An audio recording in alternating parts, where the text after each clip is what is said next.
BTech masters MBB courses చదవాలనుకునే students T Hub Hyderabad లో వీసర్స్ global education fair and loan mela June 29 entry. Right now I am with Relangi Narasimha Rao garu. ఓర్ని నువ్వా నా కెమెరాకి ఇచ్చాయి. మింగేశాను. మింగేసింది ఇవ్వడం ఎలా కుదురుతుంది? రేపొద్దున్నే వచ్చి వెతుక్కో. కడుపులో అరిగిపోకుండా ఉంటే దొరుకుతుంది.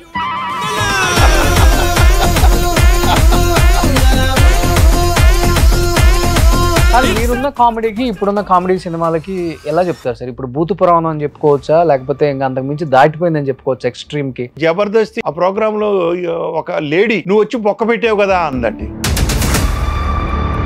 ఎంత బాధపడ్డారు, ఒక ఆడదాని చేత ఇలా మాట్లాడిస్తున్నారు.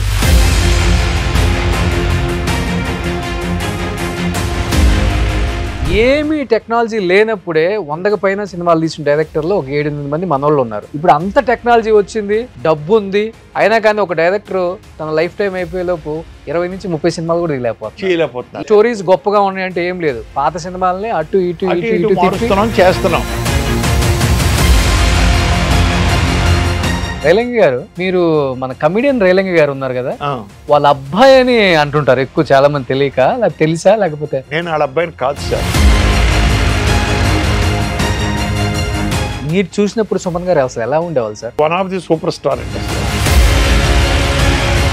నిజంగా అది బ్లూ ఫీలింగ్ కేసా, లేకపోతే ఆయన బలి చేయాలని పెట్టిన కేసా? ఏదో something behind is there, definite గా, నో డౌట్ ఎట్ ఆల్.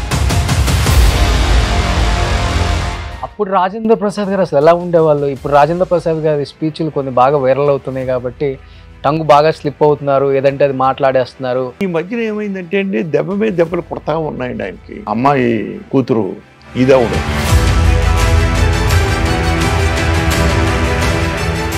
కాశ్మీర్లో షూటింగ్ చేస్తున్నామండి. ఆ సినిమాకి పనిచేసినట్టు ఒక అసిస్టెంట్ డైరెక్టర్ ఈ అమ్మాయి ఇటు తిరిగి కూర్చొని కుర్చీలోను, రాజేంద్ర ప్రసాద్ గారు ఇటు ఉన్నాడు, వెళ్ళి ఆ రజనీ భుజమే చేసాడు సార్.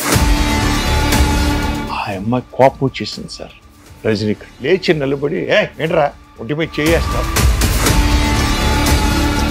ఈ అసిస్టెంట్ డైరెక్టర్ ఏం చేశాడు తెలుసా అండి, రాత్రులు ఎంతో మంది దగ్గర నువ్వు నేను చేయేస్తే తప్పు వచ్చిందా అన్నది. విగ్గు తీసి ఇస్సులు కొట్టి. ఇప్పుడు గురువు గారు అంటున్నారు, 47 సంవత్సరాలు ఆయనతో జర్నీ, ఆయన చనిపోయేటప్పుడు కూడా ఆయన చేతిలో మీ చెయ్యి ఉంది. ఫ్యామిలీ పరంగా కొన్ని బాధలు అండ్ బయట కొన్ని బాధలు ఉన్నాయని అందరికి తెలుసు. ఎక్కువ ఏది చెప్పుకొని బాధపడేవాళ్ళు దాసరి గారు? అసలు ఒకటే అండి, పిల్లలు ఒక రూటుకు రాలేకపోయారే.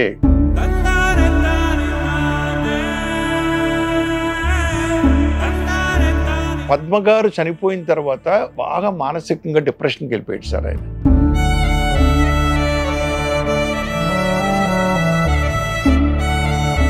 నూట 50 సినిమాలు తీశారు, అంత పెద్ద లెజెండ్. ఆయన చనిపోతే ఇండస్ట్రీ ఎవరు రాలేదన్న బాధ ఉంది కదా మీకు? ఆ బాధ ఉందండి.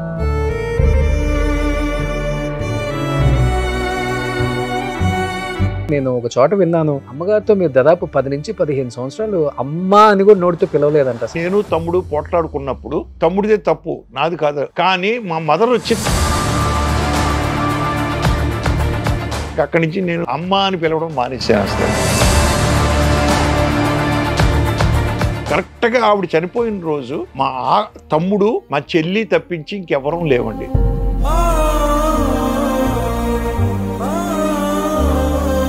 ఇంటికి వెళ్ళేటప్పటికి ఇంటి దగ్గర ఆ బెంచీలు ఉన్నాయి, పందిరేస్తుంది, భౌతికాయం లేదండి.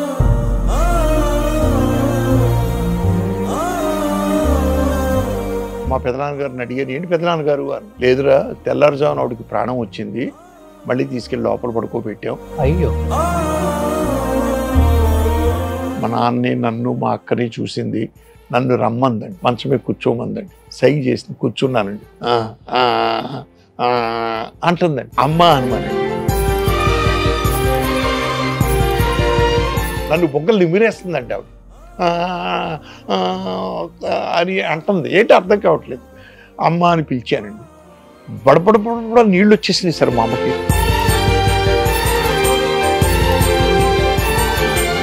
స్నానం చేసి బయటకు వచ్చేటట్టు గొల్లుని ఏడుపు వినిపించిందండి. ఏంటని చూస్తే మదరు చనిపోయింది.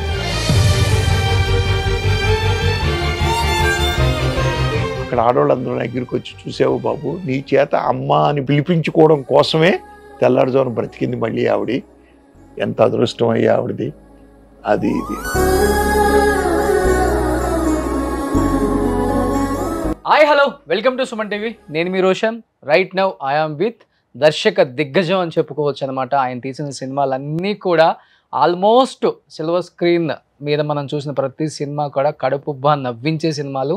కామెడీకి కేర్ ఆఫ్ అడ్రస్ మాత్రమే కాకుండా కుటుంబ చిత్రాలతో పాటు ప్రతి ఒక్క సినిమా కూడా ఆయన చూస్తూ ఉంటే అంత ఆహ్లాదకరంగా, ఆనందంగా, ఫ్యామిలీతో కూర్చొని ఎంజాయ్ చేసే అలాంటి సినిమాలు తీసిన ఒక దర్శకుడు. ఇద్దరు కిలాడీలు, కన్నయ్య కిట్టయ్య, ఎదురింటి మొగుడు పక్కింటి పెళ్ళాం, భామా కలాపం. సో ఇలా చెప్పుకుంటూ పోతే మన్మథలీల, కామరాజ్ గోల, ఎన్ని సినిమాలు, దాదాపు 76 సినిమాలు తీస్తే 67 సినిమాలు, 100 days, 150 మినిమం. ఆయన సినిమా తీస్తే గ్యారంటీ అనుకున్న ప్రొడ్యూసర్స్, హీరోస్ కోకొల్లలు అని చెప్పుకోవచ్చు. అలాంటి ఒక గొప్ప డైరెక్టరే మన రేలంగి నరసింహారావు గారు మనతో పాటు ఉన్నారు. చాలా విశేషాలు కామెడీగా మాట్లాడేసుకుందాం. సార్ నమస్తే. నమస్తే. Thank you for your good compliments.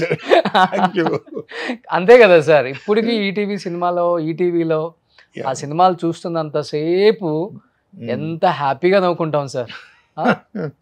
అందులో ముఖ్యంగా మీరు తీసిన సినిమాలలో దాదాపు 30 నుంచి 35 సినిమాలు రాజేంద్ర ప్రసాద్ గారితోనే.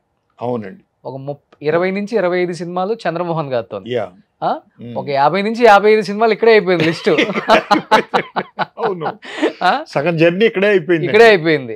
కానీ సగం జర్నీ ఇక్కడ అయిపోయినా కానీ సార్, చెప్పాలంటే ఒక 2 తరాలు 3 తరాల ఆడియన్స్ని, ప్రేక్షకుల్ని కడుపుబ్బా నవ్వుకునేలాగా, ఆరోగ్యంగా ఉండేలాగా, రాజేంద్ర ప్రసాద్ గారి సినిమాకి వెళ్తే మంచి కామెడీ ఉంటుందిరా, డైరెక్టర్ బాగా తీస్తాడు అనే పేరు తెచ్చుకోవటమే కాకుండా 50 సంవత్సరాలు అయింది ఇండస్ట్రీకి వచ్చి, ఇప్పటికి మీ పేరు మర్చిపోలేని ఇప్పుడు జనరేషన్ పిల్లల్ని కూడా చూస్తున్నాం మేము.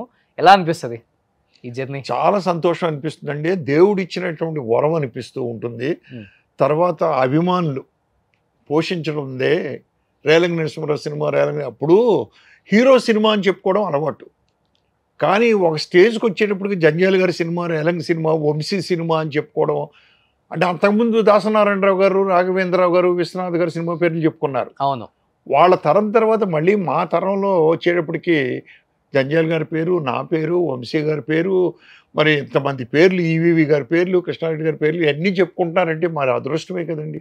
ఆ భగవంతుడు ఇచ్చిన వరం డెఫినెట్గా చెప్పాలంటే. ఓకే, చెప్పాలంటే మీ టైంలో ఎక్కువ హీరోనే చూస్తారు.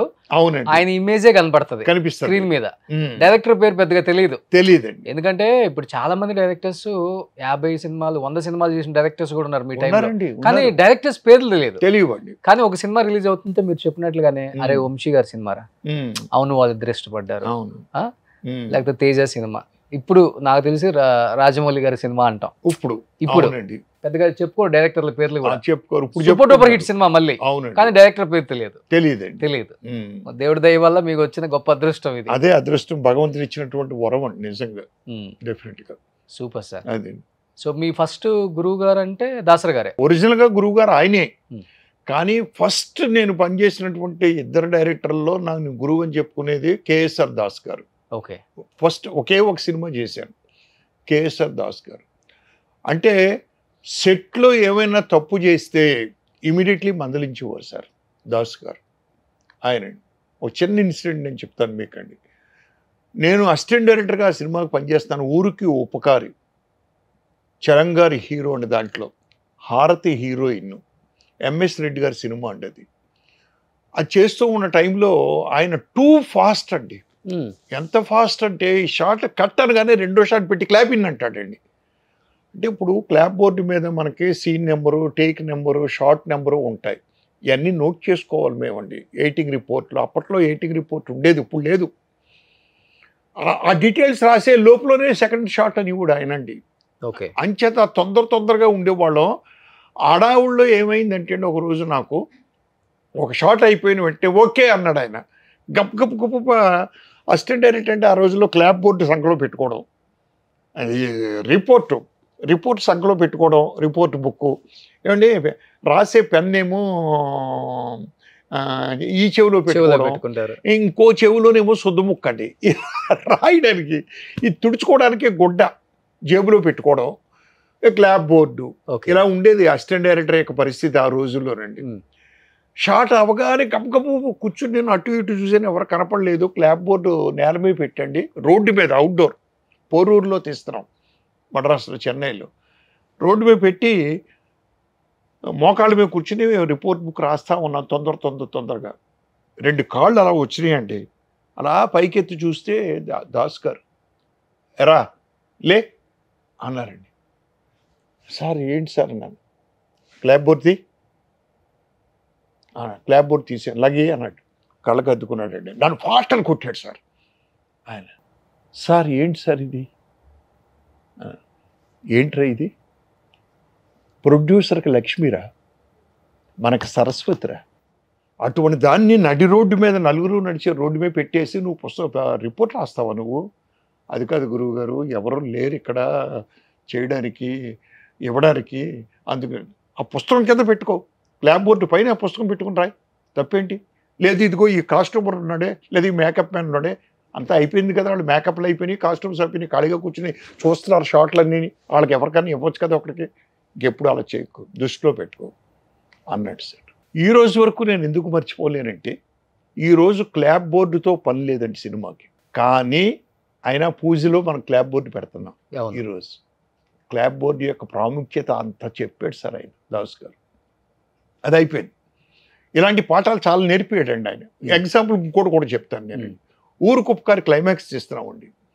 తీస్తూ ఉండగా గుమ్మడి గారు కోపం వచ్చేసి గన్ తీసుకుని ఇతను పేల్చాలి, హీరోనండి, పేల్చాలి, కాల్చాలి. ఆ గన్ను పెట్టడం మర్చిపోయాం సార్ సెట్లో. మేము ఎవరికీ గుర్తులేదు అసలు. అక్కడ ఆ హాల్లో ఏ గోడకి పెట్టలేదు. గురువు గారేమో గుమ్మడి గారు అలా వెళ్ళి గన్ తీసుకొని వస్తారు, ఇలా కాలుస్తారు అని షార్ట్ చెప్పాడండి. నేను అసోసియేటు అసిస్టెంట్లు అందరూ కంగారు పడిపోయాం. అవును, గన్న కావాలి కదా, సీన్లో రాస్తుంది కదా, మనం ఏ గోడకి పెట్టలేదు ఎక్కడాను అని కంగారు పడిపోతూ ఉంటే, ఏంటో కంగారు పడుతున్నారు అన్నాడు. కాదు సార్ గురువుగారు ఎక్కడా పెట్టలేదు గన్ను, మేము అక్కర్లేదు, నేను తీస్తాను చూడండి అని చెప్పి ఒక గోడ దగ్గర ఒక షాట్ పెట్టుకుని గుమ్మడి గారు ఎంటర్ అయ్యి ఆ గోడ దగ్గర గన్ తీసుకుని వచ్చి మళ్ళీ బ్లాక్లోకి వచ్చి అన్నీ చేస్తాడండి అని షార్ట్ అయిపోయిన తర్వాత ఎక్స్ప్లెయిన్ చేశాడు. జరగబోయే దానికి మనం ఇప్పుడు సపోజ్ ఇక్కడ గన్ ఉంది, తర్వాత షాట్ తీస్తున్నాం, మళ్ళీ ఈ గన్న తీసుకున్న షాట్ తర్వాత మళ్ళీ గన్ అక్కడ పెట్టేసాడు అనుకుందాం. గన్ను లేకపోతే తప్పు. ముందే ఎవడో ఇటు గన్ను పేలుస్తాడు, గన్ను ఎక్కడుంది రా సెట్లో అని ఎవడో చూడ్డు. జరగబోయే సీక్వెన్స్లో తప్పేం కాదు. ఇలాంటి పాఠాలు నేర్పాడు సార్ ఆయన. సో గురువే కదా మరండి, చాలా విషయాలు నేర్పాడు అలాగే ఆయన. తర్వాత నాకు మెయిన్ గురువు దాసర్ గారు. ఓకే. నేను ఆ సినిమా తర్వాత ఇంకా గురువుగారి దగ్గర సెటిల్ అయిపోయానండి.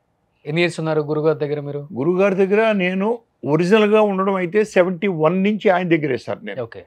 టు బి ఫ్రాంక్, ఆయన డైరెక్టర్ అవ్వలేదు, డైలాగ్ రైటర్గా ఉన్నారు. మేము ఎక్కడ పని చేసినా ఈవినింగ్ సాయంత్రం ఆయన ఇంటికి వెళ్ళడం, ఆయన డైలాగులు వినిపించడం. గురువు గారు 4-5 ఉండేవాళ్ళం, కూర్చునేవాళ్ళం. పాండిబజార్లో తిరిగేవాళ్ళం కాదు మేమండి, గురువుగారి ఇంటికే వెళ్ళేవాళ్ళం అండి. తర్వాత సంసారం సాగరం అనే సినిమాకి జాయిన్ అయ్యానండి ఆయన దగ్గర. ఇంకా ఆయన మమ్మల్ని విడిచి వెళ్ళే వరకు కూడా నేను ఆయనతోటే ఉన్నాను, 2017 వరకు. మధ్యలో డైరెక్టర్ అయినా కూడా ఖాళీ ఉంటే ఆయన కాంపౌండ్లోనే ఉంటామండి మేమండి. దగ్గర 46 ఇయర్స్ ఆయనతో ఉన్నాను సార్ నేను. 46 ఇయర్స్. గ్రేట్ జర్నీ కదా, గ్రేట్ జర్నీ. గ్రేట్ జర్నీ అండి, it is very great journey అండి. ఎవరు లేరు ఆయనతో ఎవరు లేరు, అంత 46 ఇయర్స్ ఎవరు లేరండి. సో డైరెక్టర్స్ అయిన తర్వాత మర్చిపోయిన వాళ్ళు ఉన్నారు, సంపాదించుకున్న తర్వాత మనకెందుకులే వెళ్ళి ఇప్పుడు అదంతా వింటాం, మనకు అవసరమా అని అన్న వాళ్ళు కూడా ఉన్నారు, చూసాం కూడా, ఉండొచ్చు. బట్ నాకు ఆయన లైఫ్ ఇచ్చాడు సార్. ఓకే. ఎందుకు అంటే నేను ఒక అనామకుణ్ణి, స్టేజ్ మీద నాటకాలు వేసాను, అది వాస్తవం. కోటరామకృష్ణ నేను క్లాస్మేట్స్, బెంచ్మేట్స్, రూమ్మేట్స్. అప్పుడు ఫైనల్గా గురుమేట్స్ అయ్యాం, అది వేరే విషయం. అతను ఎక్కువ డ్రామాలు వేసేవాడు, నేను తక్కువ వేసేవాడిని. ఎందుకు అంటే నేను ఎంబీబీఎస్కి వెళ్ళాలని, మా నాన్నగారు వారసత్వం తీసుకోవాలని, మా నాన్న డాక్టర్. ఓకే. సో కోటరామకృష్ణ ఏంటి, లేదు సినిమా ఫీల్డ్కే వెళ్ళాలి, నాటకరంగం సినిమా ఫీల్డ్, నాటకరంగం సినిమా ఫీల్డ్ కోడి, అది పక్కన పెడితే నేను సినిమా ఫీల్డ్కి సడన్గా వచ్చేసానండి. ఎంబీబీఎస్కి నాకు ఎలిజిబిలిటీ లేక మార్క్స్ నన్ను డిస్కార్డ్ చేస్తే, చదువు మానేస్తే, నాన్నగారు చదువు ఏంటి ఇలా తిరుగుతున్నాడు అది ఇది అని చెప్పి నాన్నగారికి నాటక రంగం మీద మక్కువ ఎక్కువండి. ఆయన తీసుకొచ్చి నన్ను జాయిన్ చేశాడు సినిమా ఫీల్డ్లో. కేతా గారు, దాసనారాయణ గారు ఇలా అందరికీ మొత్తం పరిచయం చేసి అన్నీ చేసి నన్ను జాయిన్ చేశారు. ఓకే. నేను ఎంత అమాయకుండంటే అని చెప్పడానికి ఇదంతా చెప్తున్నాను మీకు. ఆ సినిమా షూటింగ్ చేస్తున్నా, మహమ్మద్ బిన్ తుగ్లక్ అనే సినిమా షూటింగ్ చేస్తూ ఉండగా నాన్నగారు నాకు ఉత్తరం మీద ఉత్తరం రాస్తున్నారు. ఒరే మమ్మల్ని వదిలిపెట్టి ఎప్పుడూ లేవు నువ్వు, ఇన్నాళ్ళు అయ్యింది, ఒక ఉత్తరం మొక్క లేదు, పాడు లేదు, ఏమీ లేదు, ఏంట్రా ఇది, ఎలా ఉన్నావు చూడు అని ఓ 20 ఉత్తరాలండి 20 రోజులు వరుసగా వస్తూనే ఉన్నాయి సార్. కానీ నా పరిస్థితి ఏంటి, తెల్లారుజామున 5ంటికి లేవాలి, శాంతాభవన్ దగ్గరికి వెళ్ళి పాండ్య బజార్లో నుంచుంటే ఆ ప్రొడక్షన్ బాయ్స్ టిఫిన్ తీసుకెళ్ళే వ్యాన్లో నన్ను తీసుకెళ్ళేవారు. అలాగే షూటింగ్ అయిన తర్వాత ఆఖరి ట్రిప్పులో నన్ను పంపించేవారు. అంటే ఇంటికి వచ్చి పడుకుందానికి 12 అయ్యేది, మళ్ళీ తెల్లారుదాం 5 o'clock. ఎక్కడండి ఉత్తరం రాయడానికి, కాళ్ళు నెప్పెట్టేసి సెట్లో నిలబడే ఉండాలి ఎంతసేపు ఇలా చేతులు కట్టుకుని. మా నాన్నగారు కోపం వచ్చి, ఏంట్రా ఏమైపోయారా, మాకు ఏడుపు వస్తుందిరా అది ఇది అని ఉత్తరం రాశారు నాన్నగారు. రాస్తే అప్పుడు ఏమైనా సరే ఇవాళ ఉత్తరం రాయాలి అని చెప్పి మా నాన్నగారు నన్ను ఇక్కడ దిగబెట్టినప్పుడే ఇంత కట్ట కార్డులు ఇచ్చి వెళ్ళారు నాకు. ఎవ్రీడే నేను క్షేమం అని రాయి, చాలు ఇంకేమొద్దు అని. ఆ రాత్రి ఎంతైనా సరే పొద్దుపోయినా కూర్చుని నేను క్షేమంగానే ఉన్నాను నాన్నగారు, కాకపోతే తెల్లవారుజామునలాగా 5ంటికి వెళ్ళడం, రాత్రి మళ్ళీ నైట్ 12:30 1 గంట అయిపోవడం, కాళ్ళు లాగేయడం, దానివల్ల చేయలేకపోతున్నాను, మీరేం కంగారు పడొద్దని ఉత్తరం రాశారు. ఈ ఉత్తరాన్ని ఎక్కడ పోస్ట్ చేయాలి, నాకు ఎక్కడ పోస్ట్ అవ్వ కనపడలేదు నాకండి. నేను తిరిగి కొత్తగా వచ్చాను కదా మా మద్రాస్ కండి, నేను టీ నగర్లో మద్రాస్ శాంతాభవన్ వెనకాల ఉండేవాడిని, పాండ్య బజార్ వెనకాల. అప్పుడు ఆ టైంలో అక్కడ ఉండే వాళ్ళు ఎవరెవరు, ఇంకా హీరోస్? పక్కనే ప్రభాకర్ రెడ్డి గారు ఇల్లండి, గోడడ్డు, మేము కింద జయకృష్ణ గారు అని ప్రొడ్యూసర్, కింద పైన కోళ్ళ సత్యం గారు కామెడీ ఆర్టిస్ట్, వంగ అప్పారావు గారిని ఒక ఆర్టిస్టు. ఆ ఇంట్లో నేను ఉండేవాడిని అండి, వాళ్ళ ఇంట్లో, వాళ్ళిద్దరి ఇంట్లో నేను ఉండేవాడిని. ఆ వీధిలో ఆయన ఒక్కడే ఉండేవాడండి, ఆ వీధి వరకు ఆయనండి. ఎవరు, మన ప్రభాకర్ రెడ్డి గారు.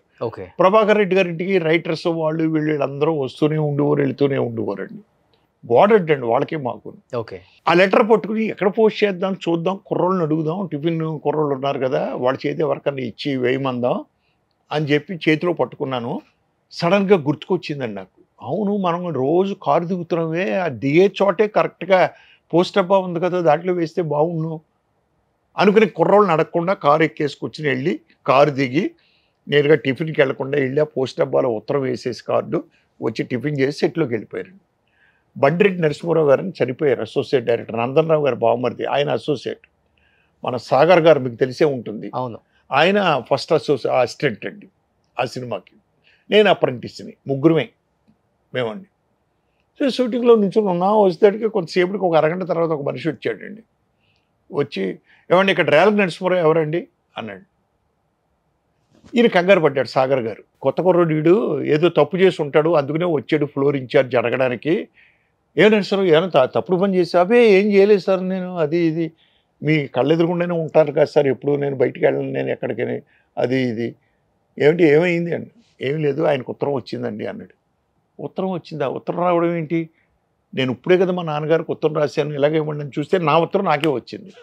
సాగర్ గారు, ఏంటి సార్ నా ఉత్తరం నాకే వచ్చింది అన్నాడు. చూశాడు, ఎక్కడేసేవన్నాడు, అక్కడ అన్నాడు. పిచ్చిన అది సెట్ రాది,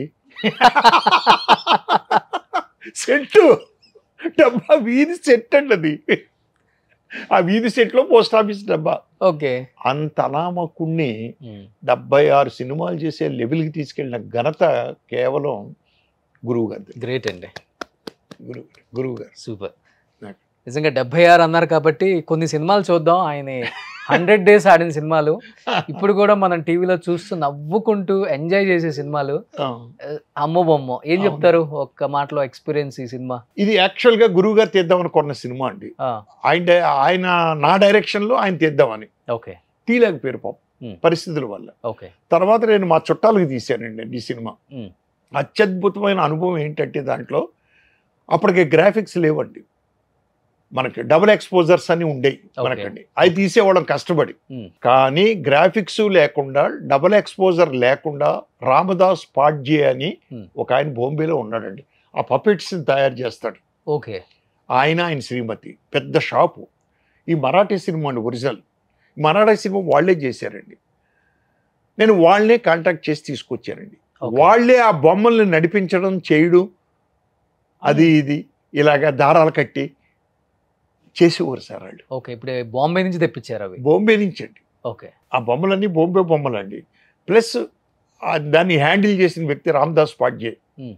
ఆయన శ్రీమతి రామదాస్ పాడ్జే ఇద్దరు 30 days ఇక్కడే ఉన్నారండి. కానీ ఎటువంటి టెక్నాలజీ లేదు కదా అప్పుడు. అలాంటి సినిమాలు తీసినప్పుడు ఎలాంటి కాంప్లిమెంట్స్ వచ్చాయి ఇండస్ట్రీ నుంచి మీకు? నాకు అత్యద్భుతం కాంప్లిమెంట్స్ వచ్చినాయండి. గ్రాఫిక్స్ లేకుండా చాలా బాగా తీశారు అని. నాకంటే ముందు గొప్పగా తీశారు కదా సార్ ఆయన, విఠలాచారి గారు. అవును. అయ్యో మహానుభావుడు ఆయన, కాళ్ళకి నమస్కారం పెట్టాలి మనం అండి. వాళ్ళందరూ ఇన్స్పిరేషన్ అండి మాకండి.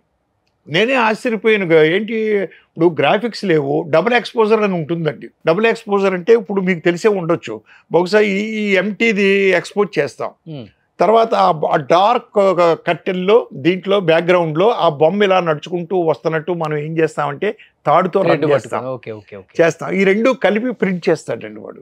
ఆప్టికల్ వర్క్ అంటాం దీన్ని, ఆప్టికల్ వర్క్ అంటాం అప్పట్లో. అది కూడా చేయలేదు మేము అండి, ఇది డైరెక్టే. సూపర్. అందుకే ఇవన్నీ సూపర్ అసలు ఇప్పటికి కూడా. నెక్స్ట్ ఇద్దరు కిలాడీలు. ఫస్ట్ తెలుగు ఇంట్రడ్యూస్ చేసిన డైరెక్టర్ మీరే. సుమన్ గారిది ఫస్ట్ పిక్చర్ తెలుగులో. ఇది ఎలా జరిగిందంటే భరద్వాజ గారు నన్ను సినిమా చేయాలని పిలిచారండి. తమ్మారెడ్డి భరద్వాజ ప్రొడ్యూసర్ అని దీనికి వెళ్ళిన తర్వాత ఓకేనండి, ఎవరు హీరోస్ అదే చూడాలంటే భానుచంద్ర అయితే ఒకడు ఉన్నాడు, ఇంకొక హీరో కావాలి మనకి ఎలాగా అంటే భానుచంద్రని అడిగితే అప్పుడు భానుచంద్ర గారు చెప్పాడు, బాలు మహేంద్ర గారి సినిమా ఒకటి చేస్తున్నాం మేము, సుమన్ అని ఒక ఆయన, నేను చాలా బాగున్నాడు, కరాటే వచ్చు ఆయనకి, అతనైతే బాగుంటాడు అని చెప్తే మేము వెళ్ళి అతన్ని కలిసి అక్కడి నుంచి అతని ప్రదర్శన చూసి అతన్ని ఎంగేజ్ చేసామండి. మీరు చూసినప్పుడు సుమన్ గారు అసలు ఎలా ఉండేవాళ్ళు సార్? అరెస్ట్ అవ్వకపోతే సూపర్ స్టార్, ఇక్కడ one of the super star అండి. అసలు అద్భుతంగా ఉండేవాడు. అలా జరిగిందండి. అలాగే జయసుధ గారి విషయం గ్రేట్ అండి. ఏంటంటే జయసుధ గారు ఈ సినిమాలో చేయదగ్గ క్యారెక్టర్ కాదు. ఆవిడ ఒక ప్రాషూట్ అని ముద్రపడినటువంటి క్యారెక్టర్ అండి అది. ఓకే. కానీ భరద్వాజ్ గారికి వాళ్ళకి, లేకపోతే భరద్వాజ్ గారి నాన్నగారికి ఆవిడికి ఉన్నటువంటి ఎఫెక్షన్ మీద జయసుధ గారు ఒప్పుకున్నారు. అలాగే మా కాంపౌండ్లో మాకు బాగా అటాచ్మెంట్ అండి జయసుధ గారు. ఓకే. దాసర్ గారి కాంపౌండ్లో మురళీమోహన్ గారు కానీ, మోహన్ బాబు గారు కానీ, జయసుధ గారు కానీ, అందరూ దాసర్ గారు యూనివర్సిటీ నుంచి వచ్చిన వాళ్ళమే కదా అందరూ. సో ఆ ఎఫెక్షన్ మీద చేసిందండి ఆవిడ. ఓకే. ఆవిడ ఒరిజినల్గా దాంట్లో ప్రాస్టిట్యూట్ ముద్రపడినటువంటి వ్యక్తే తప్పించి ప్రాస్టిట్యూట్ కాదండి. అది క్లైమాక్స్లో మనం రివీల్ చేస్తాం. అవును. సో ఇది ఒక గొప్ప ఎక్స్పీరియన్స్ నాకు ఈ సినిమా అండి. ఓకే. ఇప్పుడు ఫస్ట్ మీరే ఇంట్రడ్యూస్ చేశారు కాబట్టి తెలుగులో, అసలు సుమన్ గారి క్యారెక్టర్ ఎలా ఉండేది, వ్యక్తిగతంగా ఎలా ఉండేవాళ్ళు, అసలు పర్సన్ గురించి ఏం చెప్తారు మీరు? అప్పుడు ఎలాగ ఉన్నాడు, ఇప్పుడు కూడా అలాగే ఉన్నాడు సార్. ఏమి తేడా లేదు టోటల్గా. అప్పుడు తెలుగు ఎక్కువ మాట్లాడేవాడు కాదు, ఇప్పుడు తెలుగు ఎక్కువ మాట్లాడుతున్నాడు ఆయన చక్కగా. అంతే. చాలా బాగా నేర్చుకున్నాడు ఆయన తెలుగునండి. ఓకే. గొప్ప విశేషం ఏంటంటే ఆ రోజు నన్ను గురువుగారు అని పిలిచాడు, ఈ రోజు గురువుగారు అని పిలుస్తున్నాడు అండి ఆయన. నన్ను ఇంట్రడ్యూస్ చేసింది ఆయనే, రేలింగ్ గారు అని చెప్తా ఉంటాడు ప్రతి సభలోనూ. భరద్వాజ్ గారి పేరు, నా పేరు, టు బి ఫ్రాంక్. సో మనిషిలో మార్పు రాలేదండి ఆయనలో టోటల్గా. మార్షల్ ఆర్ట్స్, మంచి హైటు, మంచి కలరు, అందంగా ఉంటాడు, ఇంకా పెద్ద స్టార్ హీరో అయిపోతాడేమో అని ఇరికించింది ఆయన కేసులో. అది తెలియదు సార్, ఆ కేసు వివరాలు నాకు అస్సలు తెలియదండి. మరండి బాధ అనిపించలేదా ఫస్ట్ నేను ఇంట్రొడ్యూస్? బాధ వేసిందండి కేసులో ఇరుక్కోవడం అంటే. అసలు ఎంత బాధ వేసిందంటే అంత బాధ వేసిందండి టోటల్గా. కానీ ఏమీ చేయలేని పరిస్థితి. వివరాలు తెలియవు నాకు అప్పట్లో, డీటెయిల్స్. మద్రాసులో కనుక్కోవడానికి కూడా ట్రై చేయలేదా మీరు? ట్రై చేయలేదండి మేమండి. ఎక్కడో ఆయన ఉండేవాడు మద్రాసు దాటి ఎదరా. తర్వాత షూటింగ్స్కి మద్రాసు వరకు పరిమితం చేశారు, ఆ బోర్డర్ దాటి వెళ్ళడానికి ఇల్లేదు అనండి. అలా జరిగిందండి. ఒకటి చెప్పండి సార్, నిజంగా అది బ్లూ ఫిలిం కేసా లేకపోతే ఆయన బలి చేయాలని పెట్టిన కేసా? నిజంగా బ్లూ ఫిలిము అనేది ఆయన నేచర్ కాదు సార్, నాకు తెలిసి ఆయన నేచర్కి అది కాదు నాకు తెలిసి. ఏదో సంథింగ్ బిహైండ్ ఈస్ దేర్ డెఫినెట్గా, బలి చేయాలి, no doubt at all. Okay, అదే చాలు ఆన్సర్. నెక్స్ట్ సంసారం ఓ సంగీతం. ఇది నవతా కృష్ణరాజు గారి సినిమా అండి. ఇది ఒక చక్కని ఎక్స్పీరియన్స్ ఏంటంటే, నవతా కృష్ణరాజు గారు పిలిచారు. దీంట్లో కామెడీ చిన్న జోక్ చెప్తాను మీకు. పిలిచి నన్ను రైటర్ సత్యానంద్ గారిని పిలిచారు. పిలిచి డిస్కషన్లో కూర్చున్నాం. సబ్జెక్ట్ ఆయనదే. మేమండి సబ్జెక్ట్ విన్న తర్వాత ఆయనకి ఎక్స్ప్లెయిన్ చేయాలంటే కష్టం సార్, ఎందుకంటే ఆయనకి చెవుడు ఓకే బాగా నవతా కృష్ణరాజు గారికి. మేము యాగలా పోతున్నాం, అది ఇది ఏం చేయాలి అర్థం కాలేదండి. ఆ టైంలో ఆయన ఏం చేయంటే ఒక మీడియేటర్ని పెట్టుకున్నాడు నవతా కృష్ణరాజు గారు, ఒక రైటర్ అంటే అతన్ని పెట్టుకుని మేము మాట్లాడింది ఆయనకి గట్టిగా చెప్పడం. ఆయన ఏమండి సత్యానంద్ గారు అనేది ఏంటంటే అని కూడా ఆయన మేము ఈయనకి చెప్పేవాళ్ళం. ఏమండి మేము ఇలాగా అది ఇదని మేము చెప్తే ఆయన చెప్పేవాడు, ఈయన ఆ విధంగా చేసేవాడు అండి. ఓకే, అయితే నవతా కృష్ణరాజు గారితో ఈ సబ్జెక్ట్ విన్న తర్వాత నేను సత్యానంద్ గారు ఫ్రాంక్గా చెప్పామండి, ఏమండి సెకండ్ హాఫ్ పడిపోయింది సార్, బాగోలేదు. హీరో అనేవాడు రేప్ చేస్తే, రేప్ కాదు వేరే అమ్మాయి దగ్గర పడుకుంటే సహించలేరు జనం. హీరో ఓ మార్గదర్శి, మంచిగా ఉండాలి అనుకునే క్యారెక్టర్. అటువంటిది తన బాసు పెళ్ళాం దగ్గర ఇతను మందు తాగేసి పొరపాటును పడుకోవడం అనేది బాగోదు సార్, అది కొంచెం ఇబ్బంది అవుద్ది చూడండి సార్ అని చెప్పాం. వద్దు, నేను ఈ సినిమాయే తీయాలనుకుంటున్నాను, ఇలాగే చేద్దాం, నేను వదులుకోలేను. ఎందుకంటే పెద్ద కంపెనీ అండి, ఎన్ని సూపర్ హిట్లు ఇచ్చారండి వాళ్ళు. ఇంటి డ్రామాయను ఇలాంటి సినిమాలు సూపర్ హిట్లు ఇచ్చిన పంతులమ్మ ఇలాంటి సినిమాలు తీశారు పెద్ద డైరెక్టర్లతోటి. సత్యానంద్ గారు సర్లే కానిచ్చేద్దాంలేండి అని చేసేవాళ్ళు. చేసిన తర్వాత ఈయన డైలాగులు, సత్యానంద్ గారి డైలాగులు వచ్చిన తర్వాత మళ్ళీ దాంట్లో కొన్ని చేర్పు మార్పులు చేసేవారు ఈయన. నాకు ఇబ్బందిగా ఉండేది, ఎందుకంటే సత్యానంద్ గారు గ్రేట్ రైటర్ అండి, పెద్ద రైటరు. ఈయన చేర్పు మార్పులు చేసేవారు. ఆ విధంగా మొత్తం మీద చేసుకుంటూ వచ్చి ఒక పూర్ణిమకు ఒక సాంగ్ కూడా పెట్టామండి సినిమాలో. ఇప్పుడు లేదు ఆ సాంగ్ సినిమాలో. భరతనాట్యం లాంటిదండి, సెకండ్ హాఫ్లో వస్తుందండి అది. ఓకే, అది చూస్తే అసలు సెకండ్ హాఫ్ చూడబుద్దేది బాబు, బోరు కొట్టేస్తుందండి జనానికి. వద్దు మొర్రో అన్న పెట్టించాడండి ఆయన. పెట్టిస్తే కాపీ చూసిన తర్వాత ఆయనే అన్నారు తీసేయమని, తీసేయండి ఆ పాట. ఆ విధంగా జరిగేయండి. ఓ సూపర్. నెక్స్ట్ కాబోయే అల్లుడు. ఏమైపోయారు ఈ ఆర్టిస్ట్, ఎంత సూపర్ డూపర్ మంజు ఇచ్చారు. ఒరిజినల్ పేరు మంజు, ఇక్కడ కల్పన. కల్పన ఈ అమ్మాయి పేరు కల్పన. మార్చాం ఓకే మేమండి, మేము మార్చాం. ఫస్ట్ తెలుగు సినిమా ఫీల్డ్ తీసుకొచ్చింది నేనే ఈ అమ్మాయిని. తెల్ల గులాబీలు అనే సినిమాలో తీసుకొచ్చానండి ఈ అమ్మాయిని. ఓకే, ఫస్ట్ టచ్ లో ఉన్నారు ఇప్పుడు? అయ్యా లేదండి, వాళ్ళు మద్రాసులో ఉండిపోయారు, మనం ఇక్కడ ఉండిపోయాం. రేవతి గారిని మీరే తీసుకొచ్చారు? రేవతిది ఫస్ట్ పిక్చర్ మందే, రేవతిది మానస వేడ. ఓకే, అన్ని 100 days ఇవన్నీ. ఇది 100 days. దీంట్లో శాంతి ప్రియ ఫస్ట్ పిక్చర్ అండి. శాంతి ప్రియది ఫస్ట్ పిక్చర్. ఏమైపోయారు సార్ కిన్నెర్ గారు? మంచి యాక్ట్రెస్, మంచి ఆర్టిస్ట్ అండి. కిన్నెర్ కూడా ఫస్ట్ పిక్చర్ నాదే, భలే ముగ్గుడు. అవును కూడా ఏదో కేసు అయ్యి, ఆ కేసు వెళ్ళలేదే తెలియదండి. మరి సీరియల్స్ లో చేసేది, లీడింగ్ లో ఉండేది. అవును, తర్వాత ఏమైపోయిందో తెలియలేదండి. కిన్నెర ఆ అమ్మాయిది ఫస్ట్ పిక్చరు మాదే. ఓకే, భలే మొగుడు. ఓకే, నెక్స్ట్ భలే మొగుడు. అదే ఇద్దరు కాంబినేషన్ మటుకు రజనీ గారు రాజేంద్ర ప్రసాద్ గారి combination ever green combination, super combination అండి. ఓకే, భలే మొగుడు అనేది ఏంటంటే స్టేజ్ డ్రామా సార్. అది స్టేజ్ డ్రామా. రమణి అని ఒక ఆయన ఉన్నాడు అక్కడ. ఓకే, ఆ నాటికి చూసి మేము రమణి గారిని పిలిపించి ఆ సినిమా చేసామండి. నెక్స్ట్ ఇది అయితే ఇంకా ఎవర్ గ్రీన్ అనుకోండి. నెక్స్ట్ మన్మథలీల కామరాజు గోల. వీళ్ళు రామ్ గోపాల్ గారు అని ఎగ్జిబిటర్ అండి, విజయవాడ. అయితే సినిమా అంతా చేసింది ఎవరంటే ఎంఎస్ ప్రసాద్ గారు. ఓకే, ఎంఎస్ ప్రసాద్ గారు అంటే ఆదుత్ సుబ్బారావు గారి బావమరిదండి స్వయాన. బావమరిది ఆయన చేశారు సూపర్. ఆర్గనైజేషన్ అంతా. బట్ రామ్ గోపాల్ గారు అని విజయవాడ దగ్గర ఒక థియేటర్ ఉందండి, exhibitor okay. వారిదండి. Next Bhama Kalapam. Bhama Kalapam అనేది ఎలా పుట్టిందంటే సార్, రాజేంద్ర ప్రసాద్కి బర్త్డే అంటూ స్టార్ట్ అయ్యింది ఈ సినిమాలోనే సార్. సినిమా సెట్స్ మీద బర్త్డే ఫంక్షన్స్ ఓకే చేయడం అనేది రాజేంద్ర ప్రసాద్ అంతకుముందు లేదు. భామా కలాపం చేసేటప్పుడు నేను రాజేంద్ర ప్రసాద్ గారిని అడిగాను, ఏమండి వీళ్ళ మధ్యాహ్నం మీతో సినిమాలు తీసిన ప్రొడ్యూసర్లకి డైరెక్టర్లు అందరినీ పిలిచి లంచ్ పెట్టి మీ బర్త్డే సెలబ్రేషన్ చేద్దాం అనుకుంటున్నాము అంటే, సరే కానివ్వండి అన్నాడు. కానివ్వండి అంటే ఓకే అనుకుని ఫస్ట్ సెట్స్ మీద ఆయన లైఫ్లో ఫస్ట్ టైం బర్త్డే ఫంక్షన్ చేసింది ఈ సినిమాకండి, భామా కలాపం. సార్ వీళ్ళిద్దరు కాంబినేషన్లో ఎక్కువ సినిమాలు రాబట్టి వీళ్ళిద్దరి మధ్య గాసిప్స్ అంటారా లేకపోతే నిజం అంటారా దాన్ని? ఎందుకంటే అప్పుల్లో రాజేంద్ర ప్రసాద్ గారు రజనీ గారు పెళ్లి చేసుకోబోతున్నారు అని ఒక టాక్ అయితే గట్టిగా నడిచింది. వీళ్ళిద్దరు ఓపెన్ హార్ట్తో మాట్లాడేటప్పుడు కూడా ఆమె ఒక వర్షన్ చెప్పారు, ఈయన ఒక వర్షన్ చెప్పారు. ఓకే, ఇద్దరితో మీరే చేశారు. గ్యాసిప్స్ నేను విన్నాను, బట్ ప్రత్యక్షంగా ఏ రోజు చూడలేదు నేను. నా సెట్స్లో మాత్రం విడివిడిగానే ఉండేవారు. చక్కగా సీన్ వచ్చినప్పుడు మాత్రం చక్కగా యాక్ట్ చేసేవాడు చేసేవాడు తప్పించి నేను విన్నాను మీలాగే.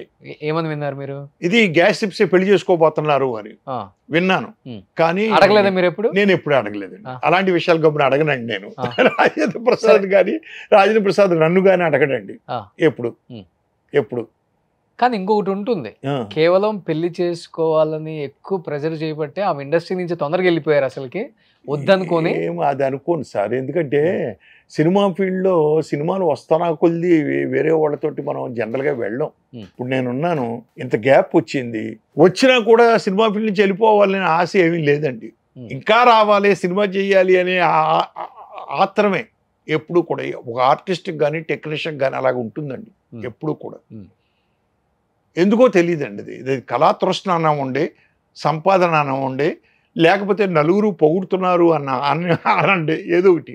మొత్తం మీద సినిమా ఫీల్డ్ వదిలిపెట్టి వెళ్ళ బుద్ధి అయిందండి. కానీ కొంచెం స్వింగ్ తగ్గింది కాబట్టి ఆ అమ్మాయి వెళ్ళిపోయిందేమో నా డౌట్. పెళ్లి చేసుకుందండి అమ్మాయి. అవును, పెళ్లి చేసుకున్నారు, మ్యారేజ్ చేసుకుంది ఈ మధ్యకాలంలో. లాస్ట్ ఇయర్ అనుకుంటాను, వాళ్ళ బాబు సీటు కోసం అనుకుంటాను, నాకేదో ఫోన్ చేసింది ఎక్కడో స్కూల్లో కాలేజీలో, మీకు ఏమైనా తెలుసున్న వాళ్ళు ఉన్నారా అని ఏదో టచ్లో ఉన్నారు ఇప్పుడు. నాకు అప్పుడు ఫోన్ చేసిందండి 1 year బ్యాక్ నాకండి. ఆ అమ్మాయి ఆవిడ రజనీ గారు. కానీ మీకు రాజేంద్ర ప్రసాద్ గారికి 22 సినిమాలు ఎలా షింక్ అయింది సార్ మీ ఇద్దరికి? సర్దుకుపోతే సంసారం అనుకుంటామండి మీ ఇద్దరం. చిన్నవి వస్తాయి మాకు, వచ్చినా కూడా గొడవలు ఉంటాయి ఇద్దరి మధ్యన చిన్న గొడవలు ఉంటాయి. కానీ పెద్ద గొడవ చేసేసుకుని మాట్లాడుకోకూడదు, లేదా విడిపోవాలి. మొబంగు ఏంటి చెప్పండి, షార్ట్ ఏంటి ఇప్పుడు అంటే షార్ట్ ఇది చేయండి అని నేను కానీ ఉండవండి. ఇద్దరు అలా ఉండవు. అలా ఉంటే ఇలాంటి కామెడీ సినిమాలు ఎట్లా పండుతాయి? ఎలా పడుతాయి? పండవు, డెఫినెట్గా పండవండి. సో సర్దుకుపోతే సంసారం లేక ఆయన కోపంలో ఉంటే నేను తగ్గేవాడిని సార్. నేను కోపంలో ఉంటేమో డైరెక్టర్ గారు కోపంలో ఉన్నాడు ఈవేళ, మనం ఏం మాట్లాడుకోకూడదు అని ఆయన ఇలాగ సర్దుకుపోయాడు మీ ఇద్దరం 32 సంవత్సరాలు. అప్పుడు రాజేంద్ర ప్రసాద్ గారు అసలు ఎలా ఉండేవాళ్ళు? ఇప్పుడు రాజేంద్ర ప్రసాద్ గారి స్పీచ్లు కొన్ని బాగా వైరల్ అవుతున్నాయి కాబట్టి టంగ్ బాగా స్లిప్ అవుతున్నారు, ఏదంటే అది మాట్లాడేస్తున్నారు, ఏకవచనంతో బూతులు మాట్లాడేస్తున్నారు అని చెప్పేసి ఈ మధ్య ఫుల్ మీడియాలో ఆయన పాపం ఈ మధ్యన ఏకేశారు. అవును, మీరు కూడా ఇంటర్వ్యూ చేశారు కదా వెళ్ళి. అవును సార్, టోటల్గా ఆయన్ని. అవును సార్. అంటే అప్పుడు ఇంత మీటింగులు గొడవలు ఉండేవి కాదు సార్, ఇప్పుడు ఎక్కువైపోయినాయి మీటింగ్స్ గొడవలు. ఆ మీటింగుల్లో ధన్మని ఏదన్నా ఓ డైలాగ్ అంటే అది పట్టుకుని దాన్ని వైరల్ చేయడం ఇట్లా ఎక్కువైనాయి. అప్పట్లో అంత లేవు అసలు, ఓన్లీ ఆడియో ఫంక్షన్ సార్ అప్పట్లో. Not even free release function కూడా ఉండేది కాదు. 50 రోజుల ఫంక్షను, 100 రోజుల ఫంక్షన్స్ ఉండేవి అప్పట్లో. అప్పట్లో చక్కగా ఉండేవాడండి ఆయన. కానీ ఈ మధ్యన ఏమైందంటే అండి, దెబ్బ మీద దెబ్బలు కొడతా ఉన్నాయండి ఆయనకి. అమ్మాయి కూతురు ఇదవడం అసలు అన్ఎక్స్పెక్టెడ్ టోటల్గా. దాంతో కొంచెం బాగా ఇదైపోయాడు, డిప్రెషన్కి వెళ్ళిపోయాడు ఆయన. ఎందుకంటే ఆ అమ్మాయి ఏంటి ప్రాణం ఉండి వాళ్ళ ఆవిడికి కానీ ఈయనకి కానీ నేను చూశాను కదా టోటల్గా. అంచేత అప్పుడు ఇలాంటివి లేవండి అసలు అప్పుడు. కేవలం ఒక్క దెబ్బే ఆయనకి అంతే అని మారిపోవడానికి కూడా నేను అనుకుంటున్నాను. అనుకుంటున్నాను. కొంచెం అప్సెట్ అయి ఉన్నాడు దాంతో ఆయన. అంటే జనరల్గా ఏదైనా ఎదురు దెబ్బ తగిలినప్పుడు మనిషికి ప్రతిదీ అనకూడని మాటలు వచ్చేస్తాయి అవును. జనరల్గా. అలాంటిది ఏమైనా జరిగిందా ఒకవేళ? కానీ ఎలాంటి హీరో అండి, ఎలాంటి సినిమాలు తీశారు. చేశాడు. ఎందుకంటే ఈయన ఆలీ గారు ఎన్ని సినిమాలు చేశారు నాకు, ఇద్దరు కలిసి చేశారు. ఇప్పుడు మేడం అనే సినిమా రాజేంద్ర ప్రసాద్ గారు తప్పితే వేరే హీరో చేయలేరండి. ఎంటైర్ మూవీ చీర కట్టుకొని ఆ వాయిస్ చేయడు, body language yeah great. Next చిన్నోడు పెద్దోడు అసలు అత్యద్భుతం అండి. ఆ సినిమా వీళ్ళు రీమేక్ అండి. ఓకే. తమిళ్ రీమేక్. చిన్న తంబి పెరియ తంబి. డిస్కషన్లో చంద్రమోహన్ గారు, బాలసుబ్రహ్మణ్యం గారు కూర్చున్నారండి. ప్రొడ్యూసర్ వాళ్ళ మేనరుడు ప్లస్ ఇంకొకళ్ళు ఇద్దరు ఉన్నారు, ఎవరు ఎంవి రావు అని, శేఖర్ అని, ఇలాగా. వీళ్ళు ఎవరెవరో డైరెక్టర్లు అనుకుంటున్నారు. చంద్రమోహన్ గారు, బాలు గారు వెంటనే అన్నారు, ఎందుకు అంత డిస్కషను, నాతో ఇన్ని సినిమాలు తీసి ఇట్లు ఇస్తున్నాడు కదా రేలంగి నరసింహారావు, ఆయన ఉంటే బాగుంటుంది కదా మనం పెట్టుకుంటేనే అని చెప్పి చంద్రమోహన్ గారు ప్రపోజ్ చేశారు, బాలు గారు ప్రపోజ్ చేశారు. ఇద్దరూ కలిసి ప్రపోజ్ చేసి ఆ సినిమాకు నన్ను పెట్టారు సార్, చిన్నోడు పెద్దోడికి. ఓకే. నెక్స్ట్ ఇది చిక్కడు దొరకడండి. ఇందాక ఒక ఇన్సిడెంట్ చెప్పాలనుకున్నాను మీకు. ఇది వెంకన్న బాబు గారు సినిమా. ఓకే. ఎస్పి వెంకన్న బాబు గారు భలే మొగుడు కానీ ఇది కానీ. కాశ్మీర్లో షూటింగ్ చేస్తున్నామండి. చేస్తూ ఉండగా సాంగ్ కంపోజ్ చేస్తున్నాడు ఈయన, మన డ్యాన్స్ మాస్టర్ సీను గారు. రాజేంద్ర ప్రసాద్, ఆ అమ్మాయి రజని కూర్చొని సెపరేట్గా మాట్లాడుకుంటున్నారు. ఈ లోపల ఆ సినిమాకి పనిచేసినట్టు ఒక అసిస్టెంట్ డైరెక్టర్ కాలు మీద కాలు వేసుకుని కూర్చుని ఉన్నాడండి నా పక్కనే.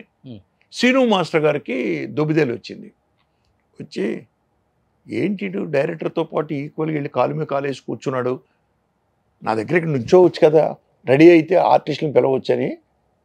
ఇట్రావా వీళ్ళ రజనీ పిలు చూస్తుంది రిహార్సల్ అన్నాడు. ఈడెళ్ళి ఆ అమ్మాయి భుజం మీద వాళ్ళిద్దరూ, ఈ అమ్మాయి ఇటు తిరిగి కూర్చుంది కుర్చీలోను, రాజేంద్ర గారు ఇటు ఉన్నాడు, వెళ్ళి ఆ రజనీ భుజం మీద చేసాడు sir. Rajini ready, shot ready రా, డ్యాన్స్ మాస్టర్ చూడమంటున్నారు అన్నాడు. ఆ అమ్మాయి కోపం వచ్చేసింది సార్. రజనీకాంత్ టక్కన లేచి నిలబడిందండి. కొట్టిందా దెబ్బ? కొట్టలేదండి, లేచి నిలబడి ఏంట్రా అందండి. ఏంట్రా ఒంటి మీద చేసి మాట్లాడతా, వచ్చి షార్ట్ రెడీ అని చెప్పొచ్చు కదా, లేదు డ్యాన్స్ చూడమని చెప్పొచ్చు కదా అనేటప్పటికీ ఈ అసిస్టెంట్ డైరెక్టర్ ఏం చేశాడు తెలుసా అండి, అనుకోకుండా అనుకున్నాడు అనుకోలేదు, రాత్రులు ఎంతోమంది దగ్గర పడుకుంటున్నావు నువ్వు, నేను చేయేస్తే తప్పు వచ్చిందా అన్నాడండి. అయ్యో అంతే సార్. విగ్గు తీసి ఇసురు కొట్టి, వెంకన్న బాబు గారితో నేను చేయట్లేదు, ముందు ఆడిని పంపించండి ముందు అని వెళ్ళిపోయిందండి కారుకి. హోటల్కి వెళ్ళిపోయిందండి, శ్రీనగర్లో చేస్తున్నామండి. హోటల్కి వెళ్ళిపోయింది సార్. నిజమే కదండి, మరి తప్పు కదండి అది. మీరు డైరెక్ట్గా ఏం అనలేదంకా? నేను అలా నిలబడిపోయానండి, ఏం చేయాలో నాకు అర్థం కాదండి. అందరికీ నేను పిలిచాను, ఏంటా నువ్వు మాట్లాడింది, ఏం మాట్లాడాను, నేను రైటే మాట్లాడాను, నన్ను దబాయిస్తున్నాడు అండి. దబాయిస్తుంటే సీను మాస్టర్ వచ్చాడు, నరుమయ్య అని అందరం కార్లు వేసుకుని వచ్చేసామండి. వెంకన్న బాబు వెళ్ళి రజనీకి సారీ చెప్పాడండి. చెప్తే ముందు ఆడు ఉంటేనే కానీ నేను సినిమా షూటింగ్కి రాను లొకేషన్కి, మీరు ఏమైనా చేసుకోండి అంది. ఆయన వచ్చి నాకు చెప్పాడు. నేను పిలిచాడిని, నువ్వు ఇవాళ ఈవినింగ్ ట్రైన్ ఎక్కిస్తున్నారు నిన్ను, నువ్వు వెళ్ళిపో అది ఇదని. వెళ్తాను, వెళ్ళి యూనియన్లో పెడతాను. నేను ఓ డైరెక్టర్, నన్ను అసిస్టెంట్ డైరెక్టర్ని నన్ను ఇలాగా చెప్పా చేయకుండా తీసి పడదొబ్బాడు కారణంగాను అని చెప్పి సిఫదాలో పెడతాను అన్నాడండి. తీసుకెళ్ళి అసిస్టెంట్ డైరెక్టర్ పెడతానంటే సీను మాస్టర్ వచ్చాడు, నోర్మయ్య ఏంటో నువ్వు కూర్చో, షూటింగ్కి రావద్దు, నువ్వు వెళ్ళకపోతే వెళ్ళకపోయావు, షూటింగ్కి రావద్దు అని గట్టిగా దబాయించాడు ఆయన సీను మాస్టర్ గారు. దబాయించి అక్కడి నుంచి మేము షూటింగ్కి వెళ్ళిపోయామండి. ఇంకా అతను షూటింగ్ రానివ్వలేదండి. రజనీ గారు వచ్చారు మళ్ళీ షూటింగ్? వచ్చిందండి. ఇంకా అతను లేడుగా, వచ్చింది, షూటింగ్ చేసేసిందండి. ఇది ఒక పెద్ద హిస్టారికల్ ఇన్సిడెంట్ అండి. తప్పు కదండి అది. అవునవును. ఇప్పుడు మేకప్ వేసుకున్న ఆర్టిస్ట్ అండి, నలుగురిలోనూ ఆ ఆర్టిస్ట్కి ఎంత క్రేజ్ ఉంటుంది చుట్టూరును. అవును అవును. ఏమండి మేకప్ వేసుకున్నా వేసుకోకపోయినా ఒక ఆడదాన్ని మీరు నడి రోడ్డు మీద నువ్వు నలుగురితో తిరుగుతున్నావు అంటే కోపం రాదండి? తప్పు కదా. ఇది గొప్ప ఇన్సిడెంట్ అండి. ఓకే, నెక్స్ట్ ఎదురింటి మొగుడు పక్కింటి పెళ్ళాం. ఈ సినిమాకి ఎంజాయ్ చేసినట్టు ఎవరు ఎంజాయ్ చేసి ఉండవు సార్. మేము షూటింగ్ చేసినంతకాలం అలాగే ఎంజాయ్ చేసామండి. ఓకే, ఎన్ని రోజులు అయిపోయింది ఇది? ఇది షూటింగ్ 28 days అండి. అంతే అంతే, 28 daysలో చేసామండి. అంటే స్క్రిప్ట్ లేకుండా, డైలాగ్ వెర్షన్ లేకుండా నేను సెట్కి వెళ్ళానండి. గురువు గారు దగ్గర నేర్చుకుంది ఏంటంటే, ఆయన స్క్రిప్ట్ రెడీ అయిపోయిన తర్వాత అండి ఆయన డైలాగ్ వెర్షన్ రాసుకుంటాడు, స్టాప్ క్లాక్ పెట్టుకుంటాడు. ఆయన ఒక్కో సీను ఎన్ని నిమిషాలు వస్తుందో చూస్తాడు, దానికి యాక్షన్ కలుపుకుంటాడు సార్. ఆయన కలుపుకుని దాన్ని కుదించుకుంటాడండి. ఈ సిస్టమే మాకు వచ్చింది టోటల్గా. సెట్కి వెళ్ళిన తర్వాత నో డిస్కషన్. ఓకే, సెట్కి వెళ్ళిన తర్వాత ఏ ఆర్టిస్ట్ ఏం చెప్పినా ఏం చేసినా కూడా అది నెక్స్ట్ సినిమాకి చూద్దామన్న లెవెల్లోనే ఉంటుంది తప్పించి బట్ మేము చేయమండి అది. ఈ సినిమా ప్రభావం ఆడియన్స్ మీద బాగా పడింది అనుకుంటప్పుడు? బ్రహ్మాండంగా పడిందండి. దీని ప్రభావం కర్ణాటకలో నా మీద పడిందండి. టైటిల్ మీద పడింది. ఏమైందంటే కన్నడలో ఈ సినిమా నేనే డైరెక్ట్ చేస్తున్నాను. ఓకే, ఎదురింటి మొగుడు పక్కింటి పెళ్ళామని కన్నడ టైటిల్ పెట్టాం. ఛాంబర్ రిజెక్ట్ చేసిందండి. ఎదురింటి మొగుడు పక్కింటి పెళ్ళాం బూతు డైలాగు పెట్టడానికి వీలు లేదు అని. ఇక్కడ 100 days ఆడింది కదా? 100 days ఆడిందండి, అది చెప్పాం కూడా. మాకు ఒప్పుకోదు, క్వశ్చన్ లేదు అన్నారు. ఎలాగ బూత్ డైలాగ్ అండి అన్నాను. మీరు వెళ్ళి మీ మినిస్టర్ని అడగండి. ఒక లేడీ మినిస్టర్ మనకి ఇక్కడ కామెంట్ చేసిందండి, ఎదురింటి మొగుడు పక్కింటి పిల్ల అంటే బూతు టైటిల్స్ పెట్టి సినిమాలు ఆడిస్తున్నారు అని చెప్పి ఒక సభలో కామెంట్ చేసిందండి ఓ లేడీ మినిస్టర్. ఆ కటింగ్ మా దగ్గర పెట్టారు అక్కడ అండి తీసుకొచ్చి. అప్పుడు ఎదురు మనాయిలి గండ పక్కత మనాలి హెంతి, ఎదురింట్లో మొగుడు పక్కింట్లో పెళ్ళామని పెట్టామండి. ఆ కిక్కే ఉందండి, అంతే. అది జరిగిందండి. ఇది గొప్ప ఎక్స్పీరియన్స్ అండి. అలాగే మొట్టమొదటి బాలాదిత్య కాదు సార్ దీనికి, కాదండి, వాళ్ళ అన్నయ్య కౌశిక్ ఉన్నాడే, అవును, వాళ్ళ అన్నయ్య అండి. ఓకే, మొట్టమొదట ఆడిని పిలిచాను ఆడిషన్కి. ఆడితో పాటు ఈడు వచ్చాడు. ఓకే, వచ్చి బాలాదిత్య అన్నాడు, అంకుల్ అంకుల్ ఇప్పుడు మా అన్నయ్య చేసిన డైలాగ్ నేను చెప్పనా చేయనా అది ఇది. అది కాదురా వేరే చెప్తాను చెయ్యి అన్నాను. చేస్తాను అన్నాడు. వాళ్ళ అమ్మ నాన్న కూడా వచ్చారు, శంకర్ గారు వాళ్ళ నాన్నగారు ఆర్టిస్ట్, స్నేహం హీరో, వాళ్ళ ఆవిడ ఇద్దరు వచ్చారు. చెప్పరా చేయరా అన్నాను. డ్రాయర్ ఊడదీసేసి నాకు డైలాగ్ చెప్పేలాగేలాగా అన్నాను. వెంటనే వాడు డ్రాయర్ ఊడదీసి ఇలా డైలాగ్ చెప్పేసాడండి. సో వాళ్ళ తల్లిదండ్రులు తీసుకెళ్ళి, ఏమండి మీ పెద్ద అబ్బాయి కంటే రెండోడు కరెక్ట్ నాకు బాలాదిత్య, మరి బాలాదిత్య అని పెట్టుకుంటే పెద్దోడు ఎఫెండ్ అవుతాడేమో, చిన్నతనం కదా మరి ఇదే ఇబ్బంది అవుద్దేమో మీకు అన్నాను. ఏం పర్వాలేదు సార్, కౌశిక్ సినిమాలు ఉన్నాయి, వీడు ఇదే ఫస్ట్ సినిమా అవుద్ది అని చెప్పి చేయించారండి. ఓకే, బాలాదిత్య చేశాను. దీంట్లో ఆల్మోస్ట్ మీ సినిమాలన్నీ లో బడ్జెట్, తక్కువ డేస్ అండి, తక్కువ డేస్ లో తీస్తారు, లో బడ్జెట్ సినిమాలన్నీ 100 days, ప్రొడ్యూసర్ కి సేఫ్. ఏమీ లేదు సార్. ఇప్పుడు నవ్వే డేస్ వాళ్ళు తెలుసుకోవాల్సిన విషయం ఏంటంటే, నేను అనుకునేది మరి వాళ్ళకి నీతులు చెప్పడం కాదు, నేను స్క్రిప్ట్ పక్కగా తయారు చేసుకోవాలండి. ఇంక చేర్పు మార్పులు ఉండకూడదు. డైలాగ్ వెర్షన్ పక్కగా తయారు చేసుకుని, మనకు 2 గంటల 15 నిమిషాలు సినిమా అనుకోండి, మీరు తీయడం 2 గంటల 45 నిమిషాలు తీయండి. దాన్ని ఎడిటింగ్లో చేసేటప్పటికి టైట్నెస్ ఏర్పడుతుందండి. ఓకే, టోటల్గా. సో అత్యద్భుతంగా ఉంటుందండి, వేస్టేజ్ ఉండదండి. అలా కాకుండా మీరు ఏదో చేద్దాంలే ఆ సీన్ చేద్దాం ఈ సీన్ చేద్దామని ఏదో బుర్రలో అనేసుకుని వెళ్ళిపోయి చేయడం వల్ల చాలా పొరపాటు. అలాగే 9ంటికి కాల్ షీట్ వేస్తున్నారు మీరు అనుకుందాం, 10ంటికల్లా ఫస్ట్ షాట్ ఎందుకు తీయలేకపోతున్నారు మీరు? వెళ్ళి 11ంటికి తీస్తున్నారు ఫస్ట్ షాట్. ప్రొడ్యూసర్కి 2 hours ఎంత అండి? 9 అనగానే మీటర్ స్టార్ట్ అవుతుందండి ఇక్కడ వాళ్ళకి. అలాగే మధ్యాహ్నం 2 o'clock బ్రేక్ అయిన తర్వాత 2:30 2:45 కల్లా ఫస్ట్ షాట్ తీసేయండి. మార్నింగ్ అంటే టైం ఎక్కువ ఎందుకు పడుతుందంటే వచ్చి ఆ లైట్లు పెట్టుకుని అన్నీ చేసి కేబుల్స్ వేసి కాబట్టి 1 గంట. బట్ మధ్యాహ్నం అవసరం లేదు, ఇంకా లైట్లని సెట్ చేసి ఉంచుతారు మీరు. ఆ లైట్ ఇక్కడికి మార్చడం, ఈ లైట్ ఇక్కడికి మార్చడం, ఇంతే. సో 2:30 2:45 కల్లా షార్ట్ తీయండి, తీయట్లేదు ఎవరు. ఈ తప్పులు చేస్తున్నారు సార్. దీనివల్ల బడ్జెట్లు పెరుగుతున్నాయని నా ఉద్దేశం. ఇంకొకటి సార్, ఇప్పుడు మీ టైంలో 10 లక్షల్లో సినిమాలు అయిపోయాయి.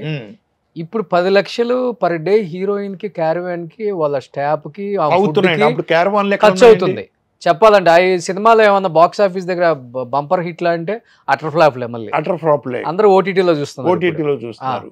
ఇప్పుడు ఇంకొకటి, టెక్నాలజీ ఏం లేనప్పుడే మీరు ఒక్కొక్క డైరెక్టర్, దాసర్ గారు 150 మూవీస్ దాకా తీశారు, 150 చేశారండి. రాఘవేంద్రరావు గారు 100 సినిమాల పైన చేశారు. కోదండరామరెడ్డి గారు దాదాపు 100 దాకా చేశారు. టీసీ రెడ్డి గారు 100 దాకా చేశారు. మీరు 76 సినిమాలు చేశారు. అవునండి. రవిరాజ పిన్శెట్టి గారు 50 పైన చేశారు. కోడి రామకృష్ణ 120 సినిమాలు తీశారు. కేఎస్ఆర్ దాస్ గారు అప్పట్లో. మరి మోసగాళ్ళకి టెక్నిక్ ఏముందండి అదే సార్ ఆ రోజుల్లో? ఏమి టెక్నాలజీ లేనప్పుడే 100కి పైన సినిమాలు తీసిన డైరెక్టర్లు ఒక 7-8 మంది మనోళ్ళు ఉన్నారు.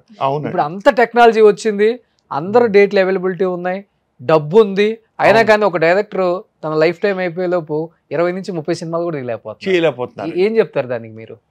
అంటే ప్రిపరేషన్ సరిగా లేకపోవడం వల్ల అండి, ప్లానింగ్ సరిగా, స్టోరీస్ గొప్పగా ఉన్నాయంటే ఏం లేదు, పాత సినిమాలని అటు ఇటు మారుస్తున్నాం, చేస్తున్నాం. సరే, ఎంత గొప్ప స్టోరీ అయినా చేయొచ్చు. ఇప్పుడు రాజమౌళి గారు ఉన్నారు, రాజమౌళి గారి సినిమాని పక్కన పెట్టేయండి. ఎందుకంటే ఆయన తీసే టెక్నిక్ అవి ఇవి అన్ని రోజుల తరబడి పడతాయి సార్. అవి నిజంగా కూడా అంతవరకు పక్కన పెట్టండి. మిగిలిన కమర్షియల్ సినిమాల్ని మీరు ఎందుకు అలా చేస్తారో అర్థం కాదండి. 2 సంవత్సరాలు తీస్తున్నారు, 1 సంవత్సరం తీస్తున్నారు. మీరు బడ్జెట్ 100 కోట్లు అంటారు, 100 కోట్లు అంటున్నారు. అంటే బడ్జెట్లు కూడా, ఆర్టిస్టులు కూడా రెమ్యూనరేషన్లు పెరిగిపోయినాయి సార్. ఇప్పుడు ఆర్టిస్టులు అందరూ డైలీ వేజెస్కి వచ్చేసారు. ఇప్పుడు మేము ఇదివరకు ఏం చేసాం, సినిమాకి ఎంత అని లంసంగా మాట్లాడుకునేవాళ్ళం. అది 20 రోజులు అవనండి, 25 రోజులు అవనండి, 100 రోజులు అవనండి, 90 రోజులు అవనండి, ఇంత అమౌంట్కే పనిచేసేవారు. ఇప్పుడు అలా కాదండి. ఇప్పుడు రోజులు పెరిగితే మళ్ళీ పెరిగిపోతున్నాయండి. ఇప్పుడు హీరో రెమ్యూనరేషన్ డైరెక్టర్కి ఉంది. రెమ్యూనరేషన్ డైరెక్టర్ మినిమం 10 నుంచి 15 కోట్లు, 10 నుంచి 15 కోట్లు. కొత్త డైరెక్టర్కి 10 కోట్లు అండి ఇప్పుడు అండి.